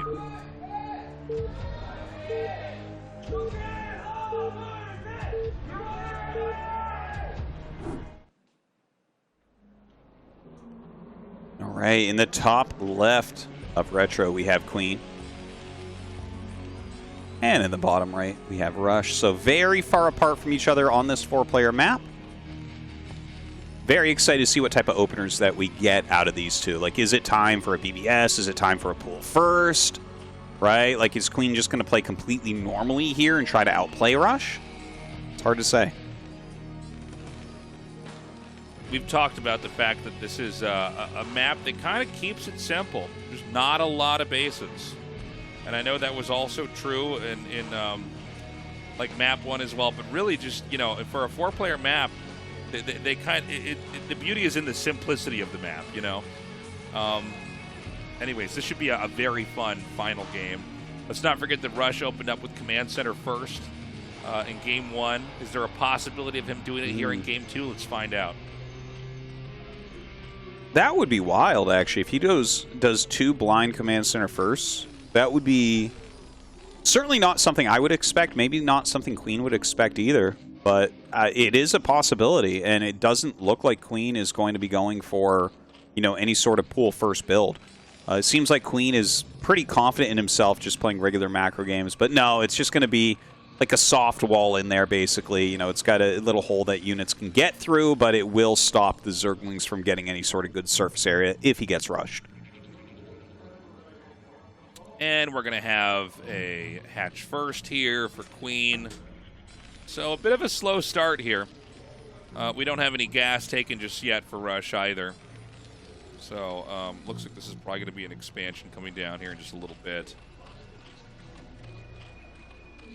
And the pool goes up for Queen. That was like a pretty quick pool. Was that not like a 11 hatch 10 pool? I think that's what I just saw. So maybe just being careful, like hedging against possible incoming quick attacks. The scout may be a little bit late here from Rush as well. It looks like he'll find him now going towards that top left. But yeah, nothing too out of the ordinary here. So, excuse me, I'm a little congested today. We're going to have that quick command center come down. And this is just a very passive macro build. For Queen, we don't really know what his, plans are exactly just yet. Looks like the drone's going to come in here and scout. Keep in mind that this is cross spawns, and the truth is that the Zerg can't really see what's behind the barracks and the depot. He didn't get close enough to see the command center. In fact, the entrance to this base is, for the natural, I guess is what I'm trying to say, is kind of far away from where the command center itself is. So from the Zerg's perspective, this could still be a 1-1-1. Oh, that's a good point. Yeah, so seems like he's not really preparing for it. He might throw down a creep colony pretty soon here. That's a possibility. Like, I guess you might want to, just to be completely safe. There are a few Marines out in the front that are going to kind of stop any scouts from coming in and getting any closer to seeing that as well. Looks like he's going to chase down this SCV eventually and get the kill off on that. The layers started over here. We're expecting a Spire. If we don't have a Spire, it's going to be a big surprise. The 3 Marines, while this SCV is being chased, it looks like he's going to try to intercept the Overlord. Now, if you remember earlier, Queen parked the Overlord over the other natural, and so that Overlord snipe timing was never actually happened, but these are the sort of mind games that are going on between these two players. Yeah, it's good to try to catch things like that. If you are keeping track of how many Zerglings your opponent has and you can walk around, there's no reason not to. But this is just a straight-up 2 racks Academy rush. Going to get that stim quickly, get those medics out, maybe go on the map and force those Sunkens once again. But this is like pretty mirrored, right? Like, this is the most standard build on both sides from these guys. Yeah, it's not exactly the most exciting start to the game, but not every great game is going to have, twists and turns right at the beginning, right? These are 2 players that both want to win this ASL so bad. They are both facing elimination. It comes down to this game, and we can see they're kind of leaning into just very textbook stuff. Like, if you were friends with these guys and you said, please teach me a build, this is the kind of build they teach you if you wanted to be solid on ladder. This is going into all of their fundamentals. There's no risks here on either side, whether that be cheese or like a super quick command center. It's just safe, it's standard, and you can really see they're trusting in their kind of core abilities inside the game to carry them into a victory. Love to see it. Love to see it. Like, this is how StarCraft should be played, Tasteless. This is how things should be decided. And Rush, coming across the map here, he does have some potential. If he goes to 12, he could maybe force a cancel or a kill, but I don't believe he actually knows, right? Like, he saw the third hatch in the main. You don't always get the fourth hatch this quickly at that third base. That's certainly not completely normal. And he will just kind of pull back. He's not completely aware of what's going on. Looks like this Firebat will go out and kind of scout for these locations. We'll see if he finds that base at 12. But, yeah, I mean, this is... I kind of like the speed of that third base for Queen with this 3-hatch opener. Yeah, I dig it. This is very cool to see. So that's going to be the 4th hatch total. That's important to point out. He went 3 hatches in his main, but took a very quick third base with that 4th hatch. Am I wrong about that, Tastosis? That feels a little bit quicker. Yes. Yeah, it is quick. Like, with 2-hatch Muta, your 3rd hatch can be in your main or at a third base. Right. He chose in the main, which is more robust, but generally you wait until after your mutas are already out to get that 4th. But it's a little bit of a mind game. Look, the first mutas are hitting the main base around 6 minutes and 40 seconds. Okay, in a more standard game, like if you actually go 2-hatch muta and make the mutas first instead of an extra hatch, the mutas will hit like 30 seconds, maybe even 40 seconds quicker. So he knows something's up. Like, it's a little bit weird that that's the first pass of mutas and it's only 3. You know, it's interesting. They're cross spawns right now. And so maybe the idea is he gets a quicker third base and kind of feigns pressure with the mutas. It's really just like 3 or 4 mutas, right? Flying up there and backing up. He forces the turrets. Very few, yeah. But he's going to have 3 gases very quickly, which means he can really mass up mutas or tech into lurkers fast. It's so true. Like, he could make a ton of mutas here and just block this amount of Marines and Medics. Even though it's a 4-racks play, the +1 is not super fast. The adds of the additional barracks were not super fast either. So there's definitely a lot of options here for Queen now that he's got like 3 mining bases as well as 4 hatches to macro off of. You can see he's already shot up above Russian supply. Like, it's just a very good mind game that has come out of Queen this game. Yeah, I like this a lot. Oh, man, he gets just 2 drones killed off there. It's a great play, though, honestly, to sneak the Firebat out. Now, I want to see how this engage is going to go in the middle of the map, because with this many more mutas coming out and Zerglings out, you know, when you see a clump of Marines like this high in number, it's kind of almost impossible to take it on with muta slings, but there's always a chance. You know, when the +1 attack upgrade gets in, if he gets the right angle, maybe he can take him down. Well, he is trying to whittle it down a bit, and you see with 4 hatches, you can produce a lot of Zerglings. So this is a rather sizable army. He's going to go ahead and jump on it. Was this too early for Queen, or will he eliminate these Marines and Medics right off the bat? It looks like he will end up killing them off. He loses a fair amount, but you know what? Eliminating that army, Queen has to be happy. Well, and now there's Lings that are going to spill down here. He can come right in. And you can see the mutas are not even going to respect the turrets. He knows if he just kills these Marines, yeah, this is, I think, actually going to be the beginning of the end. Because when the mass Lings come in here like this, then the Marines just die. It's a decapitation play here. As you know, you're now on top of production. There's just no way to recover. And I got to say, man, I am very, very impressed with Queen. Rush is getting eliminated, you know, in spite of how great he played earlier on in previous seasons. This is not going to be his ASL, as Queen is yet another Zerg to survive to this season's ASL round of 8. Yeah. 3 Zergs in that round of 8 so far. 1 Terran mathematically had to go through, and he did. That's JYJ, but he did win the group. But yeah, now Queen is up there in that round of 8. And Tasteless, back to Team Jaedong winning ASL. That's a Zerg versus Zerg. I think we're happy that Queen got out in 2nd place. Yeah, this was a fun day. What a group, man. What a crazy group. And to think that, you know, JYJ and Queen move on. I mean, you know, the Terrans, it's like Game of Thrones, man. We don't know who's going to be on top. The power dynamic keeps shifting here. Yeah, I mean, let's see who Queen's going to face off against. By the way, now we have half of the round of 8 set up. We're going to have an interview with Queen in a second. I can see he's still at his booth, but he'll be walking over to be interviewed in a second here. And then, of course, coming up, guys, Group C, the crazy group.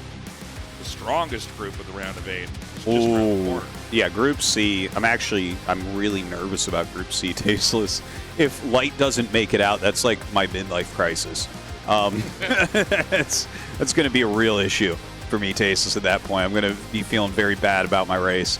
But yeah, look, Queen played phenomenally. And let's hear from him. ASL 시즌 15 16강 비조 경기 모두 함께 하셨습니다. 오늘의 두 번째 8강 진출자는 돌아온 우승자였죠. 김명훈 선수입니다. 지금 바로 함께 하시죠. 축하드립니다. 감사합니다. 와, 역시 노련하다라는 말이 절로 나올 정도로 최종전에서의 반짝이는 정말 김명훈 선수가 돌아왔구나 싶다는 평가들이 많았습니다.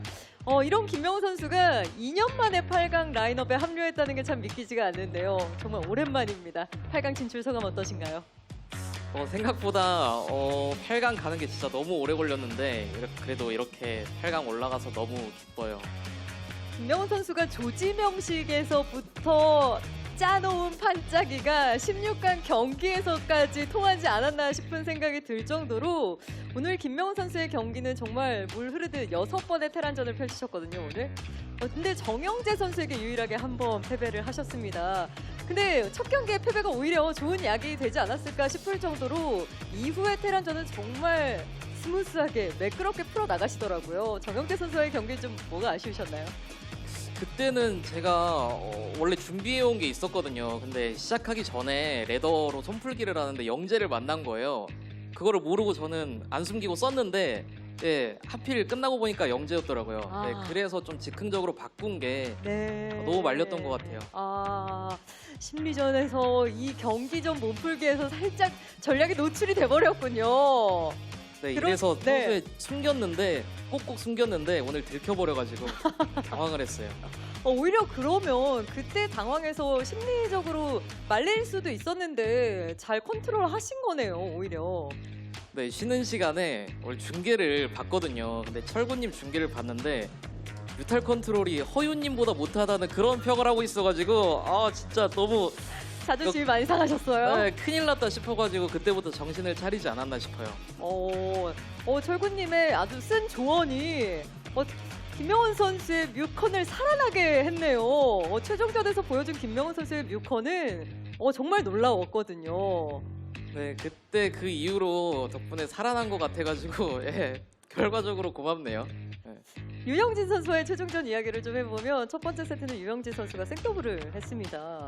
김명훈 선수가 생더블을 상대로 오히려 뮤탈만 쫙 뽑아서 흔들어 버리는 운영을 좀 보여주셨거든요. 저는 원래 예전부터 상대가 뭘 하든 좀 중후방만 가면은 저 하고 싶은 대로만 하면은 안 진다는 마인드가 있어서 오히려 초반 전략 하는 것보다는 좀 더 편했던 것 같아요. 두 번째 세트도 초반에 뮤탈과 저글링으로 좀 흔들었는데 유영진 선수가 한 타이밍을 제대로 좀 보면서 입구가 뚫리면서 좀 김명훈 선수가 패배를 했는데 오히려 세 번째 세트에서 테란이 좀 수비를 할 수밖에 없게 설계를 하고 포획을 가셨어요.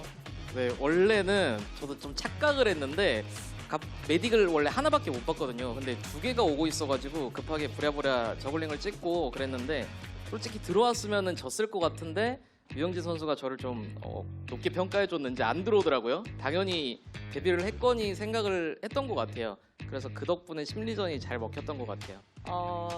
짧은 16강 비조 경기에서 정말 많은 감정의 변화를 느끼셨을 것 같습니다. 그렇지만 또 커리어가 워낙 탄탄한 김명훈 선수이기에 이런 좀 위기 상황을 잘 극복하고 다시 한번 8강에 가지 않았나 싶은 생각이 드는데요. 오랜만에 오른 8강이기에 더 많은 것들을 보여주고 싶으실 것 같거든요. 네, 저도 오랜만에 갔는데 이번에는 꼭 4강 이상 가가지고 시드는 확보를 해보도록 노력해보겠습니다. 지금 16강에서는 테란만 만났습니다. 그렇다면 8강에서는 어떤 종족을 만나고 싶으실지 궁금하거든요. 일단 제가 2위 진출을 해서 1등으로 진출한 선수들을 만나는데 그래도 이재동 선수는 좀 피하고 싶어요. 네, 저도 이재동 선수랑 만약에 붙게 되더라도 한 4강쯤에서 붙게 되면 좋지 않을까 생각을 해서 8강에서는 일단 피하고 C조, D조 선수들을 만나고 싶어요. 종족은? 이번에는 그래도 좀 이재동 선수 말고 다른 저그 만나고 싶네요. 자, 2년 만에 8강에 오른 김명훈 선수가 과연 바람대로도 4강까지 올라갈 수 있을지도 굉장히 기대됩니다. 현장을 찾아주신 많은 팬분들 그리고 시청자분들도 아마 그 모습 기대하고 계실 것 같거든요. 한 말씀 해주시죠. 네, 생각보다 이번에 그 24강 때는 응원 소리가 없었는데 이번에는 응원을 되게 크게 많이 해주셔가지고 너무 감사드리고, 그리고 또 제가 그저께 털기구치소를 들어갔는데 거기 멤버들이 또 응원을 와주고 철구님이 또 중계를 열심히 응원을 해주셔가지고 힘을 많이 받았던 것 같아요. 네, 그래서 너무 감사하다고 하고 싶고, 또 이번에도 여자친구가 응원을 해줬는데 덕분에 많은 힘이 된 것 같습니다. 네, 다 감사합니다. 네, 김명훈 선수 다시 한번 8강 진출 축하드리고요. 8강에서 멋진 모습 기대하겠습니다. 축하드립니다. 감사합니다. 자, 이렇게 해서 16강 B조의 두 번째 8강 진출자 저그 김명훈 선수와 함께했습니다.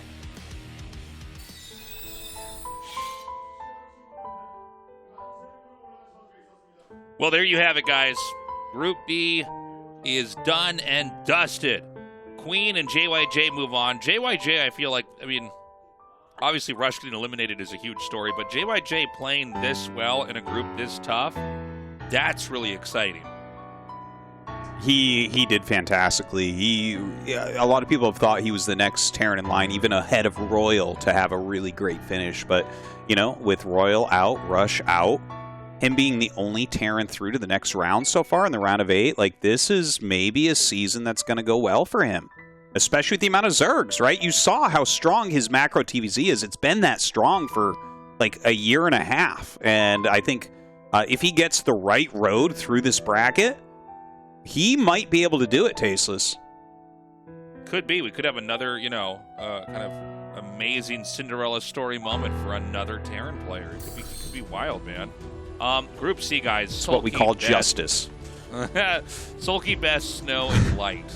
And we're actually going to do the recording for that tomorrow, Tastosis. So this is going to be out right away, guys. Yeah, that's... dude, that's the craziest group we have maybe ever had in the round of 16, honestly. That group doesn't even make sense. All four of those guys, if that was a top 4, I'd be like, wow, what a sick top 4. Yeah, I mean, this is... and, of course, Group D, Hero, Sock, Mind, and Bisu. I've got my fingers crossed for Bisu to get out. Not an easy group, though. Mind has been playing very well, and Hero, I mean, you know, it's hard to imagine Hero not being in a round of 8. I mean, he's just so good. Yeah, Hero is actually really due for a championship at this point. Like, he has been the level where he should win ASL for like 2 years, 3 years. I don't know, 4 years? It's insane, actually, to look back at how strong he's been. Definitely one of the leaders of Zerg. These next 2 groups, I think for sure better than the first 2 groups. I am so excited about them. Yeah, and I'm hoping we get some Protosses to advance here. I mean, I think that Snow can get out. I think Best is going to have a hard time in that group. Obviously, fingers crossed for Bisu, but it may be a very Protoss lacking round of 8 we're going to see. It could be, and it could actually be a pretty Terran lacking round of 8, considering Light has to go up against a beast like Snow in his first match of that Group C. So it could go any which way, but the Zergs are definitely looking strong this season. Guys, thank you so much for joining us. We're going to have Group C out right away. And if you love what we're doing and you want to support us, it would mean the world to us if you go to patreon.com/ASL English and sign up for a year of support. Until next time, guys, bye-bye.